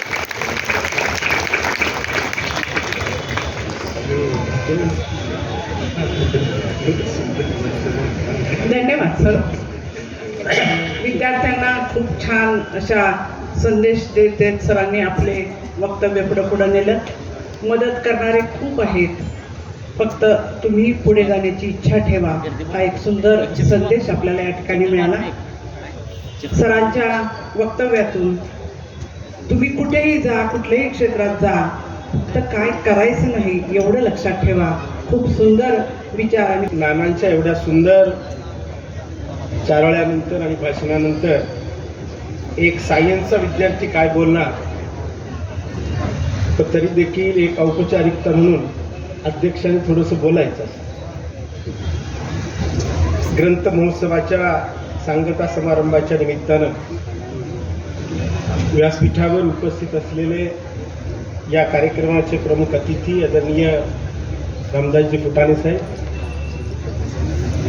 या ग्रंथ महोत्सवाचे सगळे आधारस्तंभ माझे मित्र यशवंतराव पाटणे सर, डॉक्टर राजेंद्र माने साहेब, मनपे ताई, doctor Jadhav Nalawade madam, Kadam madam, माझे दुसरे मित्र आदरणीय शिरीषजी चिटणीस साहेब, लांडगे सर, प्रदीपजी कांबळे, जाधव साहेब. सुरुवातीलाच भारतीय ग्रंथालय शास्त्राचे जनक डॉक्टर S.R. रंगनाथन यांच्या स्मृतीला मी प्रथमतः अभिवादन करतो. कारण आज भारतात ग्रंथालय आणि माहितीशास्त्रामध्ये जी काही प्रगती झालेली दिसून येते, यामध्ये सर्वाधिक मोठे योगदान डॉक्टर S.R. रंगनाथन यांचं आहे. 19व्या शतकामध्ये सार्वजनिक शिक्षणाला पूरक ठरलेली चळवळ म्हणजे ग्रंथालय चळवळ. 20व्या शतकाच्या पहिल्या दशकामध्ये बडोदे संस्थानात सार्वजनिक ग्रंथालयाचा पाया घातला गेला आणि त्या बडोद्यातल्या महाराजा सयाजीराव विद्यापीठाच्या सेंट्रल लायब्ररीमध्ये जाऊन अभ्यास करण्याचं, वाचनासाठी तासोन तास घालवण्याची संधी मला मिळाली. यशवंतराव, मी तेव्हा फर्स्ट इयरला जेव्हा तिथं गेलो तेव्हा एका मला मित्रानं घेऊन गेला लायब्ररीमध्ये आणि मला हवा असलेल्या पुस्तकाची स्लिप मी दिली. आम्हाला एका केबिनमध्ये बसायला लावलं. तिथं बँकेत जसे नंबर येतात तसे नंबर यायचे टोकनचे आणि खालून क्रेननं पुस्तकं यायची. हे पाहून मी आश्चर्यचकित झालो होतो आणि हे सगळं वाचताना असं लक्षात आलं की खऱ्या अर्थानं पहिला ग्रंथालयाचा पाया हा बडोद्यामध्ये घातला गेलेला आहे. संस्कारानं मनाची, वाचनानं बुद्धीची आणि कष्टानं मनगटाची मशागत होते आणि मगच मन, मेंदू आणि मनगट खंबीर असणारे विद्यार्थी असतील, नागरिक असतील आणि समाज तयार होतो. म्हणून आपल्या जीवनामध्ये वाचनाला खूप मोठं महत्व आहे. संस्कारानं मनाची, संस्कार कुठं घडतात? संस्कार शाळामध्ये घडतात, महाविद्यालयाच्या मध्ये देतात. पण माझी अशी धारणा आहे की जे संस्कार आहेत ते संस्कार खऱ्या अर्थानं घरामध्ये झाले पाहिजे. केवळ आपल्या स्वार्थासाठी कलह नसावा घरामध्ये, आपुलकीच्या नात्यामधून स्नेह जपावा मनामध्ये. येणाऱ्याला पाणी द्यावे मुखात वाणी गोड हवी, जाणाऱ्याला मनात फिरून येण्याविषयी ओढ हवी. ऐसा प्रेमळ माणुसकीचा झरा व्हावा मनामध्ये, आपुलकीच्या नात्यामधून स्नेह जपावा मनामध्ये. नित्य काळजी घरात घ्यावी वय झालेल्या पानांची, ज्याची त्याला द्यावी जागा वय पाहुणी मानाची. भांड्याला लागतेच भांडे, विसरून जावे क्षणामध्ये, आपुलकीच्या नात्यामधून स्नेह जपावा मनामध्ये. आपला पाय जर दुसऱ्याला लागला तर आपण नमस्कार करतो आणि हे आपला छोटा भावंड जेव्हा पाहतं तेव्हा तेही ते अनुकरण करतं. घरामध्ये वर्तमानपत्र येतं, नाना पेपर वाचत असतात, एक छोटासा नातू तिथं जवळ जातो, नानांचं लक्ष नसतं आणि मग तोही नक्कल करायला लागतो आणि उलटा पेपर धरून तोही पेपर वाचतो. हे संस्कार आहे. मग त्याला वाटतं की आपणही वाचलं पाहिजे. घरामध्ये मोठे जर वाचत असतील तर नक्कीच लहान भावंडही वाचतात. मी लहान असताना आमच्या शेतामध्ये कोपटं होतं, कोपटं म्हणजे कोप असायची आणि त्या कोपेमध्ये माझे मोठे बंधू, ही इज नॉट नो मोर, ते बाबूराव अर्नाळकरांची पुस्तकं वाचायचे, चंद्रकांत काकोडकरांची पुस्तकं वाचायचे, बाबा कदमांची पुस्तकं वाचायचे आणि ते जेव्हा वाचत नसतील तेव्हा ते पुस्तकं मी वाचत असे. लहानपणापासून वाचनाची मला सवय झाली. वाचनानं माणसाच्या ज्ञानात भर पडते, विचारांची उंची वाढते, संस्कृतीचं संवर्धन होतं, अनुभवांच्या कक्षा रुंदावतात, माणूस विचार करू लागतो. चांगल्या ग्रंथांनी जीवनाची दिशा बदलते. मुख्य म्हणजे चांगल्या ग्रंथांच्या वाचनाने माणूस अंतर्मुख होऊन माणूसच बनतो. तुम्हाला प्रश्न पडेल, माणूस नसतो का? तर हादरली मस्जिद, हादरले मंदिर, माणूस की कुरतडतो धर्मांधतेचा उंदीर. कोण सैतान आहे, कोण देव आहे, डार्विनचेच खरे, माणसाच्या अंगात माकडाचे रक्त आहे. काही वेळेला तो उड्या मारतो माकडासारखा, त्याचं कारण ते आहे. ग्रंथांच्यामुळे जीवन घडू शकते हे केवळ सुभाषित नाही, ती वस्तुस्थिती आहे. ग्रंथ अर्थपूर्ण असला आणि वाचक योग्यतेचा असला तर काय घडू शकते याचा दाखला म्हणजे महात्मा गांधीजींचं जीवन चरित्र. तारुण्यात परदेशात असताना प्रवासात विरंगुळा म्हणून श्री पोलाक नावाच्या एका संपादक मित्रानं महात्माजींना जॉन रस्किन या लेखकाचे एक पुस्तक दिले. प्रवासात इतर कुठलंही अव्यदान नव्हतं म्हणून गांधीजींनी वाचनास प्रारंभ केला. त्या पुस्तकानं त्यांच्या मनाचा कानाकोपरा व्यापला आणि त्या पुस्तकानं गांधीजींना कायमचं धरून ठेवलं. या पुस्तकाचं नाव होतं अनटू दिस लास्ट. गांधीजींनी स्वतः गुजराती त्या पुस्तकाचा अनुवाद केला. त्याला शीर्षक दिले सर्वोदय. हे लहान पुस्तक सर्वोदय दर्शनाचा पाया ठरला. या पुस्तकानं महात्माजींना दिलेला महत्वाचा विचार असा की आत्मबोधासाठी रानावनात किंवा गिरीकंदनात जायचं नसतं, सर्वाबरोबर राहून आत्महित साधायचं असतं. आपल्या आत्मचरित्रात या ग्रंथानं केलेले संस्कार आणि दिलेले विचार महात्माजींनी पुढील प्रमेय रूपात मांडले. व्यक्तीचं हित हे अलग नसून ते सर्वांच्या सामुदायिक हितात सामावलेलं आहे. कायदेपंडित किंवा एखादा श्रमिक किंवा एखादा नाविक यांच्या श्रमाचा दर्जा एकच असतो. दोघांनाही जगण्याचा हक्क समान असतो. शेतकरी, कारागीर व अंग मेहनतीनं जगणारे मजूर या सर्वांचे जगणे प्रत्यक्ष शारीरिक श्रमावर अवलंबून असते. हे जीवन कृतार्थ होय. महात्मा गांधींनी अजन्म पत्करलेला आश्रमवास, खेड्यात केलेले वास्तव्य, स्वयंपाकापासून ग्रामसफाईपर्यंत केलेली कामं आणि त्यांनी पसंत केलेले सर्वासमवेत राहणं, सारवलेल्या जमिनीवर बसून केलेलं लिखाण आणि बोलणं, अंगावर असणारे व टाका नसलेला म्हणजे पंचावजा वस्त्र ही जीवन लक्षणं म्हणजे रस्किनच्या एका पुस्तकानं त्यांना दिलेली दीक्षा. त्यांनी अवघ्या मानकुलाचं नेतृत्व केलं. हाती सत्ता नाही, अंगणात गाडी नाही, मालकीचा बंगला नाही, हे जीवन नवलकथेप्रमाणे वाटतं. या उदात्त तरम्य अस्तित्वात एका ग्रंथाचा अंश मिसळलेला आहे.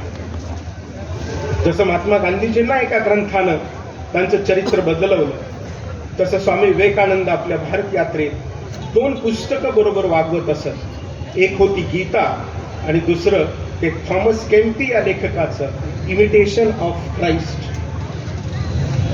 विनोदी पुस्तक वाचताना हसू येतं, दुःखी प्रसंगानं डोळ्यात अश्रू येतात, शौर्य कथा साहस वाढवतात, विज्ञान कथा आणि प्रयोगशीलता वाढते, आत्मचरित्रे वाचून जीवन कसं जगावं हे कळतं, धर्मग्रंथांनी मनशांती मिळते, शिवरायांच्या एकेका पराक्रमाने बाहुस्फुरण पावतात, रामदासांच्या दासबोधनी आदर्श जीवनशैली कशी आहे ते कळतं, मनाचे श्लोक मनावर संस्कार घडवतात, तुकारामांची गाथा जीवनाचं रहस्य सांगते, तर ज्ञानेश्वरांची ओवी अंतर्मुख करते.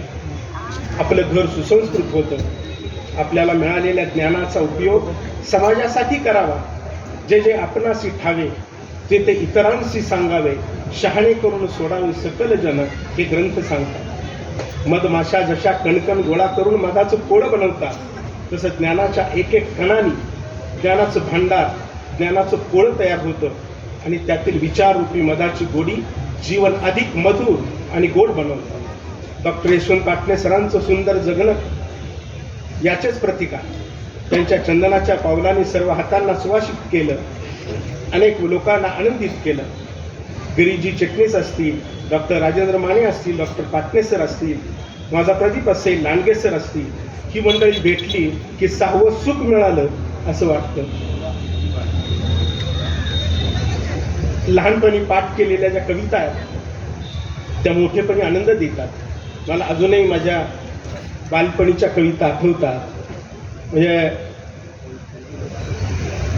श्रावण मासी हर्ष मनासी हिरवळ दाटे चोहीकडे, ही कविता, किंवा गाय पाण्यावर काय म्हणून आल्या, ही कविता आम्हाला होती. ते गरिबीचं दर्शन घडवणारी एक कविता आमच्या 7वीच्या पुस्तकामध्ये. त्याचे काही हे मला आठवतात. ती खडबडते उंदीर करती, कण शोधाया ते फिरती, परी अंती निराश होती. म्हणजे एवढी गरिबी असते की त्या उंदराला सुद्धा कणभर काही त्या घरामध्ये मिळत नाही आणि त्यामुळे त्या कवीला झोप लागत नाही. पण त्याच्या धर म्हणून ते कळकीचे जीर्ण मोडके दार, कर कर कर वाजे फार. ह्या अशा काही ज्या कविता आहेत त्या कविता आठवल्याशिवाय राहत नाही. आणि एक वेळ म्हणजे मला ती कविता होती, बहिणाबाईंची होती. सोपानराव त्या वाड्यामध्ये एक देवऋषी आलेला असतो आणि मग त्या वाड्यातली सगळी मंडळी त्याला हात दाखवत असतात. बहिणाबाईंचे चिरंजीव म्हणतात, आई तू पण तुझा हात दाखव ना. आणि मग तिथं त्यांना कविता सुचती की लपे करमाची रेखा माझ्या कुंकवाच्या खाली, कुसी सनी गेलं कुकू रेखा उघडी पडली. म्हणजे माझं नशीब कुठं आहे ते तुला माहित आहे. माझ्या कुंकवाच्या खाली ते नशीब होतं, तिची लाईन होती, पण कुंकू पुसून गेलं आणि ती रेखाच उघडी पडली. आता कशाला त्या देवऋषाला दाखवू, माझं नशीब मला माहित आहे. अशा अनेक कविता आपण अनुभवलेल्या आहेत लहानपणी. आणि मग मला एक प्रश्न पडतो गिरीजी, की ह्या मंडळींनी कुठल्या ग्रंथालयामध्ये अभ्यास केला? ही मंडळी कुठं अभ्यास करायला गेली होती ग्रंथालयामध्ये, आणि असं वाटतं की हे सगळं जग जे आहे यांच्यासाठी, हा जो परिसर आहे, निसर्ग आहे, हेच ह्यांचं ग्रंथालय, हेच ह्यांचं वाचनालय आणि हेच ह्यांचं सर्वस्व. म्हणजे सांगायला हरकत नाही, माझ्या आईही अडाणी होती, पण त्यांच्या काही ओव्या मुखोद्गत असायच्या, आणि मी जेव्हा जेव्हा वडदेवण येत असे तेव्हा मी त्याला म्हणायचो की ताई तुम्ही म्हणा, मी लिहून काढतो. आणि ते लिहून काढलेली कागद कुठेतरी टाकत असे. पण जेव्हा त्या गेल्या त्यावेळेला ती सगळी कागद मी गोळा केली, आणि त्याचा एक पुजारी म्हणून आहेत संपादक, शेती प्रगती या पुस्तकाचे, कोल्हापूरला गेल्यानंतर दर रविवारी त्याच्यातल्या काही ओव्या येत असेल, त्याच्यातल्या काही ओव्या मी या ठिकाणी मुखोद्गत करतो, कारण त्या बहिणाबाईंशी म्हणजे मला थोड्याशा जवळीक वाटतं. म्हणजे त्यांची दिवाळीची साडी माझी शिमग्याला आली, माझ्या बंधुजीची वड झाली. म्हणजे दिवाळीला खरं भाऊबीज यायला पाहिजे बहिणीला, पण ती येऊ शकली नाही. दिवाळीची साडी माझी शिमग्याला आली, माझ्या बंधुजीची वड झाली. शेतकऱ्याची वड आता नेहमीच असतं, पण ही जी गोष्ट आहे ती माझ्या बंधुजीची वाणी नको म्हणूस कुणापाशी, पाचाचं माहेर तो करेल एका दिवशी. म्हणजे हे कोणाला सांगू नको, हे कोणाला सांगू नको, तो कधीतरी त्या पाचाचं माहेर मला करेल. त्यानंतर पिकल सीताफळ हिरवी त्याची काया, पिकल सीताफळ हिरवी त्याची काया, पाटच्या बंधुजीची पोटामध्ये माया. पाठचा भाऊ काय म्हणत नाही, म्हणजे मी तुझ्यावर खूप प्रेम करतो भावाला, ते सीताफळासारखं असतं. आणि मग त्याला त्यांनी सीताफळाची व्याख्या दिली. आज सीताफळाचा घर जसा असतो ती व्याख्या दिली. तर ह्या सगळ्या मंडळींचं जे काही विद्यापीठ असेल, त्याचं ग्रंथालय असेल, जे कॉलेज असेल, शाळा असेल, तो निसर्ग होता. आता बहीण आणि भावंडामध्ये एक प्रेमाचं नातं असतं, लहानपणीचं प्रेम असतं.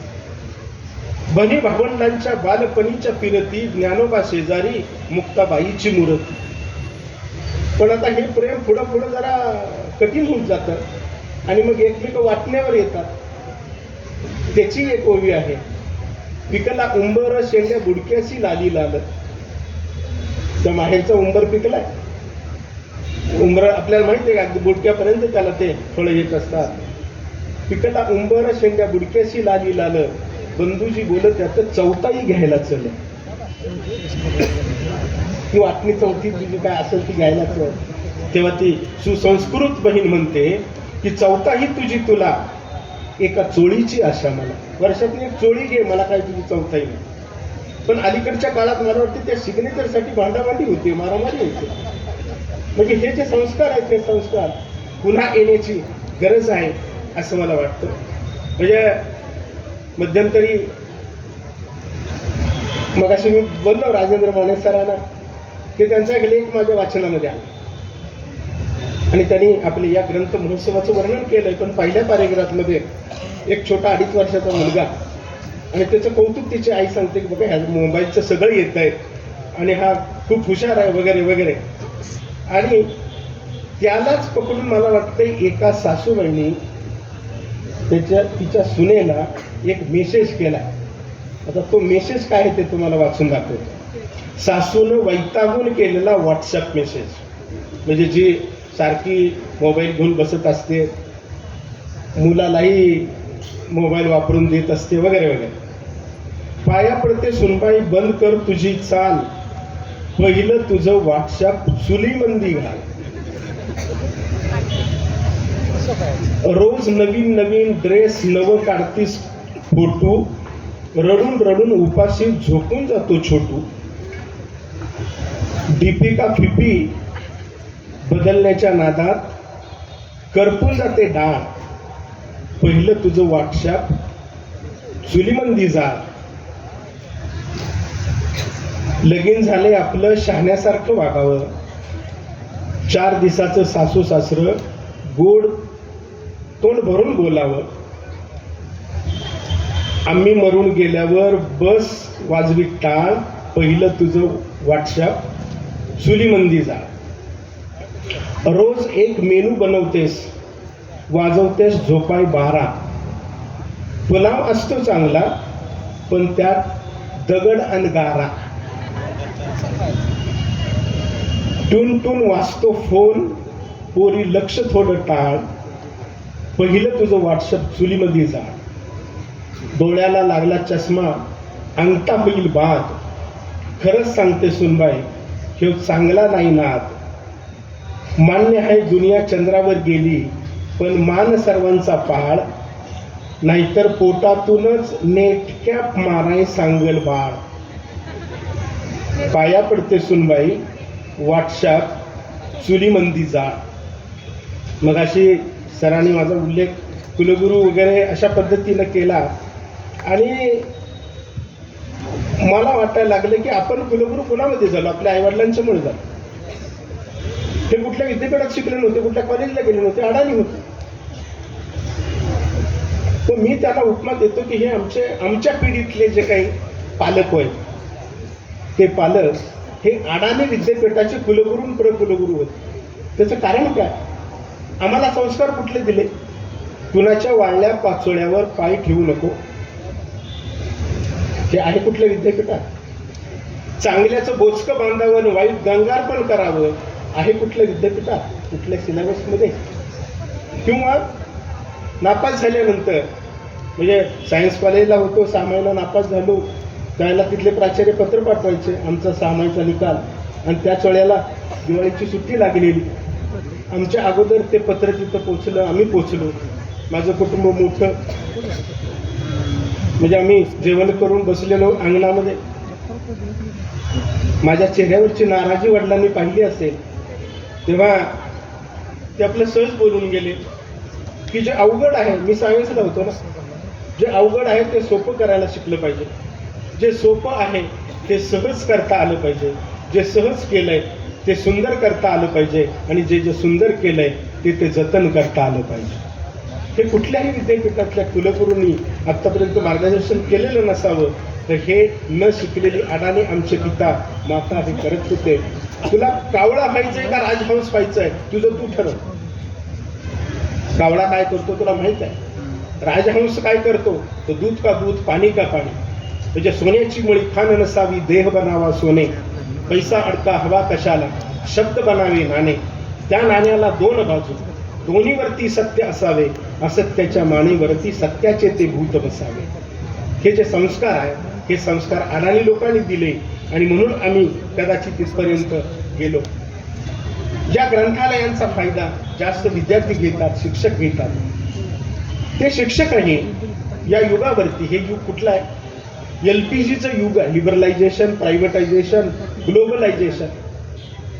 ह्या युगावरती तो शिक्षक कसा मात करू शकेल?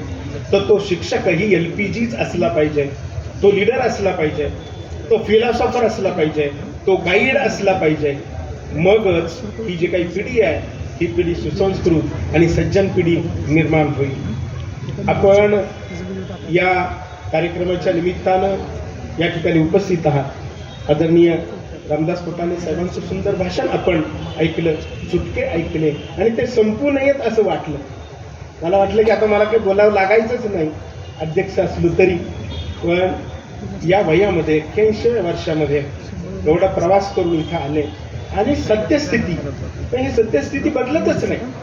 म्हणजे आपल्या देशाला स्वातंत्र्य म्हणून कित्येक वर्ष झाली, बरोबर आहे. तर परिस्थिती काय बदलली आहे का? सितारे ये समझते हैं कि गगन बदला है, पंछी ये समझते हैं कि चमन बदला है, कुछ लोग ये समझते हैं कि लाश वही है, सिर्फ कफन बदला है. जमाने की बेइंसाफियां किससे कहूँ ये दोस्त, दीदारे चमन वालों को दीदार नहीं मिलता. किसी के पैरों के नीचे बिछा करते हैं गालीचे, तो किसी को तो मरने के बाद कफन नहीं मिलता. ही आपल्या देशाची परिस्थिती आहे. म्हणजे ज्याचा उल्लेख साहेबांनी भारत आणि इंडिया केला. त्याचा म्हणजे आपण सगळे भारतीय आहोत. म्हणजे इंडिया, म्हणजे सरांनी ज्या काही म्हणजे शहरांचा उल्लेख केला, मुंबई असेल, नाशिक असेल, नागपूर असेल, दिल्ली असेल, तर या शहरांमध्ये आणि आपल्यामध्ये जमीन आसमानाचा फरक आहे. आणि त्या मंडळींचं राहणं, त्या मंडळींचा धुडकूस त्या मंडळींचा अवास्तव खर्च हा म्हणजे आपल्याला पाहू शकत नाही, अशा पद्धतीची चंगळ त्या ठिकाणी चालू आहे. असे हे दोन विरोधाभास आपल्या देशामध्ये आहेत. पण त्याच्यामध्ये आपल्याला ही जी दरी आहे ही दरी कमी करता येईल. ती कशी? ती एक चार वेळा सांगतो आणि मी आपली रजा घेतो. ती कशी करता येईल? तर ज्याची बाग फुलून आली त्यांनी 2 फुलं द्यावी, ज्यांचे सूर जुळून आले त्यांनी 2 गाणी द्यावी, ज्यांच्या अंगणी चुकले ढग त्यांनी ओंजळ पाणी द्यावं आणि ज्यांचं अंग मातीत मळलं त्याला थोडं उचलून घ्यावं, तरच ही दरी कमी होईल असं मला वाटतं. या कार्यक्रमासाठी मला आदरणीय पाटणे सरांनी, चटणे साहेबांनी, आमच्या माने सरांनी आणि सगळ्या कमिटीनं म्हणजे निमंत्रित केल्याबद्दल मी मनापासून यांचे आभार व्यक्त करतो. आपणा सर्वांचे आभार व्यक्त करतो. नवीन वर्षाच्या शुभेच्छा देतो आणि थांबतो. जय हिंद, जय महाराष्ट्र.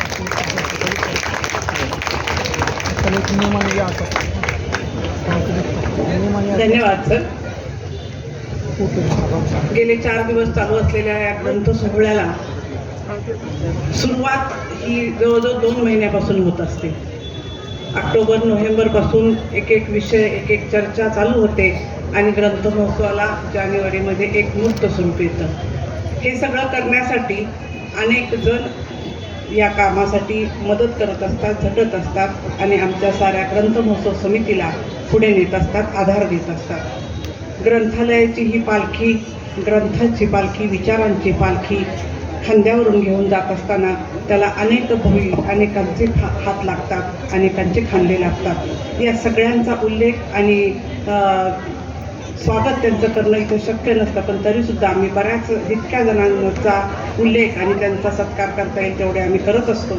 आज या ठिकाणी या ग्रंथ महोत्सवाच्या वतीने काही प्रातिनिधिक लोकांना आम्ही या ठिकाणी बोलवणार आहे आणि त्यांचा मान्यवरांच्या हस्ते स्वागत होणार आहे. हे सगळे लोककल्याणासाठी राबणारे हात असतात, लोकशिक्षणाचं काम करत असतात. त्यांच्यासाठी फार काही नाही, परंतु 1-4 शब्दांचं मानपत्र आणि एक पुस्तक देऊन आम्ही आनंद व्यक्त करत असतो. हा ग्रंथ महोत्सव संपन्न होत असताना अनेक मीटिंग घ्याव्या लागतात. अनेक वेळा ऑफिसमध्ये सगळ्या शिक्षकांना एकत्र बोलवावं लागतं, प्राचार्यांना एकत्र बोलवावं लागतं आणि त्यांच्याबरोबर आम्हाला विचार विनिमय करावा लागतो. यासाठी आज आपल्यासमोर असणाऱ्या प्राचार्य डॉक्टर वंदना नलवडे मॅडम या नेहमीच आमच्यासाठी मदतीचा हात पुढे करतात. मी ग्रंथ महोत्सव समितीच्या वतीनं आजच्या कार्यक्रमाचे प्रमुख अतिथी माननीय रामदासजी फुटाणे सर यांना विनंती करते की प्राचार्य नलवडे मॅडम यांचं स्वागत करावं, सत्कार करावा. प्राचार्य डॉक्टर वंदना नलवडे.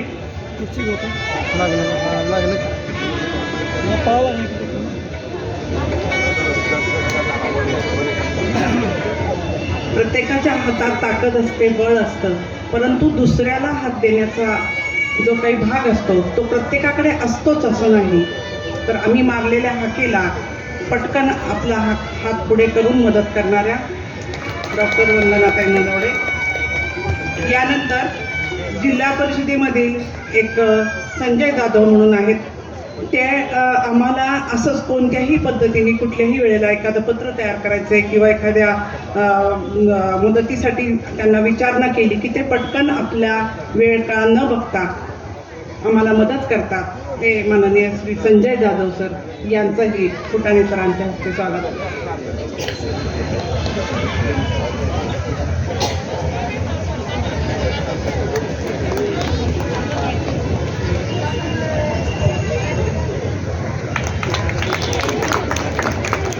ग्रंथ महोत्सवाच्या 4 दिवसांच्या कार्यक्रमामध्ये खूप विद्यार्थी असतात, शिक्षक असतात. काही जण या ठिकाणी नियोजनाप्रमाणे आलेले असतात, काही मनाने आलेले असतात आणि आपला लाभ, आपल्या ग्रंथ महोत्सवातून आलेल्या विचारांचा लाभ स्वतःही घेतात आणि पुढे आपल्यामध्ये रुजवत असतात. आम्ही यावर्षी ग्रंथ महोत्सवाच्या वतीने या ग्रंथ महोत्सवाच्या मांडवामध्ये 4 दिवस येऊन इथे विचारांची देणगी घेऊन जाणारे वाचक उत्कृष्ट श्रोता या सगळ्यात मध्ये बसणारं एखादं व्यक्तिमत्व निवडायचं आणि त्याला ग्रंथ महोत्सवाच्या शेवटच्या दिवशी सन्मानित करायचं असं आम्ही मनामध्ये ठेवला. आणि आमच्या पहिल्या दिवशीच्या कार्यक्रमापासून ते आत्ताच्या शेवटच्या कार्यक्रमापर्यंत एकही कार्यक्रम चुकला नाही आणि तन्मयतेने ऐकला अशा कल्पनाताई जाधव यांना मी विनंती करते की त्यांनी व्यासपीठावर यायचे आणि सौ कमल कृष्णराव जाधव, क्षमस्व, सौ कमल कृष्णराव जाधव यांना मी विनंती करते की त्यांनी व्यासपीठावर यायचे आणि आपलं स्वागत स्वीकारायचे. खूप जोरदार टाळ्या वाजवून खरं विद्यार्थ्यांनी तुम्ही कौतुक करायला पाहिजे, कारण तुमच्यासाठी हा एक आदर्श आहे. तुम्हीही दरवर्षी येता, परंतु आपण असं लक्षात ठेवलं पाहिजे की कुणीही न हाक मारता आपल्याला या प्रत्येक कार्यक्रमाला कसं जायला मिळेल हे पालकांच्याकडं, शिक्षकांच्याकडं मागणी करून तुम्ही इथपर्यंत यायला शिकलं पाहिजे. या खरं तर सेवानिवृत्त आहेत, पण तरीसुद्धा या ठिकाणी त्यांना असं कोणी म्हणत नाही आहे की तुम्ही आलं पाहिजे, बसलं पाहिजे, पण त्या दरवर्षी या कार्यक्रमाला दरवर्षीच येतात. याही वर्षी त्या दिसल्या आणि आमच्या डोक्यात कल्पना आली की असा एक छोटासा सन्मान या ठिकाणी करावा आणि त्याप्रमाणे आम्ही त्यांना या ठिकाणी सन्मानित केले. या ग्रंथमहोत्सवाचे अनेक मदत करणारे कार्यकर्ते असतात. त्यांचे काल इथं माननीय श्रीमंत छत्रपती उदयनराजे भोसले यांच्या हस्ते सत्कार झाले. त्यामधले काही राहिलेले लोक आहेत आमच्यातले, त्यांनाही मी या ठिकाणी सन्मानित करा असं विनंती करते. माननीय राजकुमार निकम साहेब काल नव्हते, त्यांचाही या ठिकाणी रामदासजी फुटाणे साहेब यांच्या हस्ते सत्कार करावा अशी मी विनंती करते. डॉक्टर राजेंद्र माने हेही काल नव्हते, त्यांचाही या ठिकाणी या निमित्ताने सत्कार होत आहे, त्यांनी तो स्वीकारावा अशी मी त्यांना विनंती करते.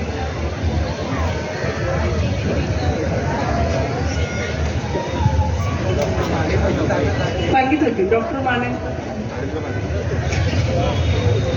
आणि आता तुम्हा विद्यार्थ्यांच्यासाठीचा आवडीचा क्षण. चित्ररथापासून तुम्ही सगळेजण आमच्याबरोबर आहात आणि पुढच्या वर्षी पुन्हा नव्याने येणार आहात, पण तरीसुद्धा तुमचं कौतुक आणि तुमचा या ठिकाणी गोड तुमचा एक शब्द आहे, तुम्ही आमचा शब्द पाळला आणि या ठिकाणी उपस्थिती दाखवता, वेगवेगळ्या कार्यक्रमात भाग घेता, त्यासाठी तुमचंही कौतुक करणं गरजेचं आहे. चित्ररथामध्ये अनेक शाळांनी, जवळजवळ 7 ते 8 शाळांनी भाग घेतला होता. त्याच्यामध्ये संत बहिणाबाई हा चित्ररथ तयार करणारी लोकमंगल हायस्कूल यांना प्रथम पुरस्काराने सन्मानित केलं जातंय. लोकमंगल हायस्कूलचे कोण प्रतिनिधी असतील त्यांनी पटकन व्यासपीठावर यायचं आणि आपला सन्मान स्वीकारायचा आहे. संत बहिणाबाई यांच्यावरचा हा त्यांनी चित्ररथ केलेला होता, लोकमंगल हायस्कूल. त्यानंतर डॉक्टर दाभोळकरांच्यावर कन्या शाळेने चित्ररथ केला होता, त्यांचे कोण प्रतिनिधी असतील तर येऊन त्यांनी सत्कार स्वीकारायचा आहे. आणि त्यानंतर बाबा महाराज सातारकरांच्यावर न्यू इंग्लिश स्कूलने चित्ररथ केला होता. या तिन्ही शाळांनी पटकन पुढे येऊन आपला सत्कार स्वीकारायचा आहे. शाळांचे विद्यार्थी, शिक्षक, पालक पण विद्यार्थी असावेत आणि शिक्षक असावेत, त्यांनी व्यासपीठावर येऊन हा सत्कार स्वीकारायचा आहे.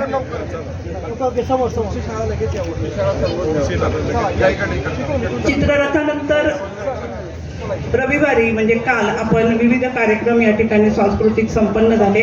त्यामध्ये मूकबधीर विद्यालयाचा एक उल्लेखनीय कार्यक्रम दरवर्षीच होतो, याही वर्षी झाला. खूप सुंदर असं नृत्य या ठिकाणी मूकबधीर मुलांनी सादर केलं होतं.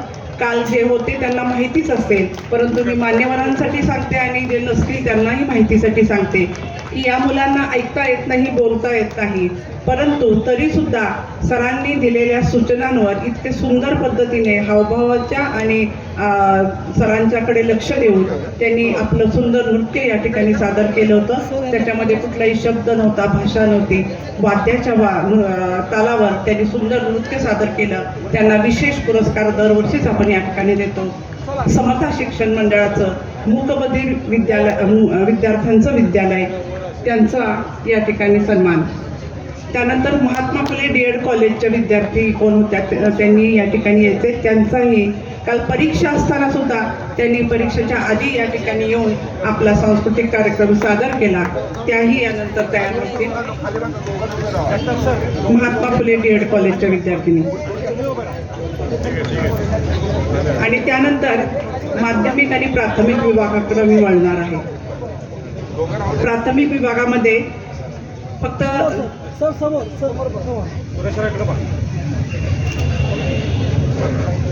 प्राथमिक विभागामध्ये जिजामाता प्रॅक्टिसिंग स्कूल सातारा यांचा पहिला क्रमांक आहे. तुम्हाला आनंद निश्चित झालेला आहे. या मुलांनी पण पटकन पुढे यायचंय आणि आपल्या बक्षीस स्वीकारण्यासाठी बाजूला येऊन उभं राहायचंय. जिजामाता प्रॅक्टिस स्कूल सातारा प्रथम क्रमांक.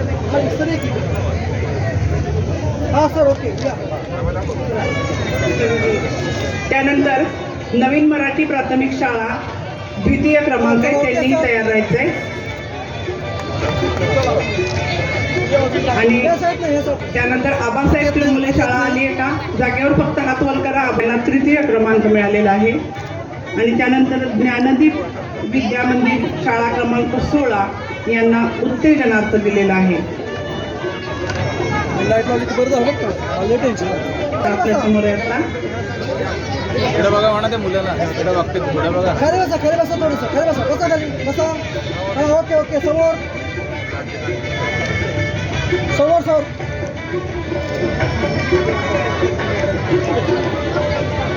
स्कूल प्रत्युषा हा समोर आहे. ठीक आहे.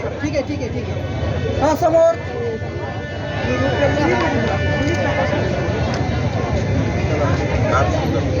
प्रत्युषा या सर थोडीशी मध्ये. हा ओके ठीक आहे. ओके समोर साधना इंग्लिश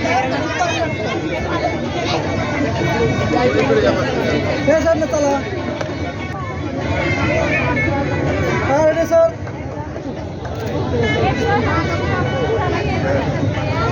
यानंतर आपल्या समोर येईल कन्या विद्यालय करंजपेठ द्वितीय. हा समोर बस. ओके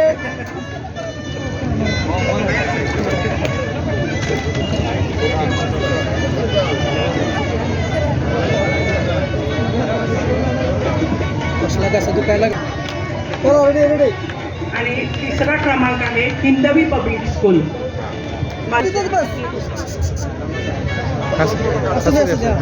मग थोडंसं किती दिसतील म्हणजे. हा ओके बस. हा रेडी. ओके हा समोर.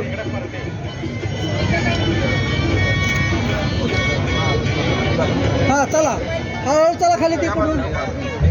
रामदास कुटाळे सर, प्रमुख पाहुणे म्हणून अशोक मोहिते सर, टाळ्या वाजवणारे या सर्वांचे. ती सापडली आहे तेवढी कुणा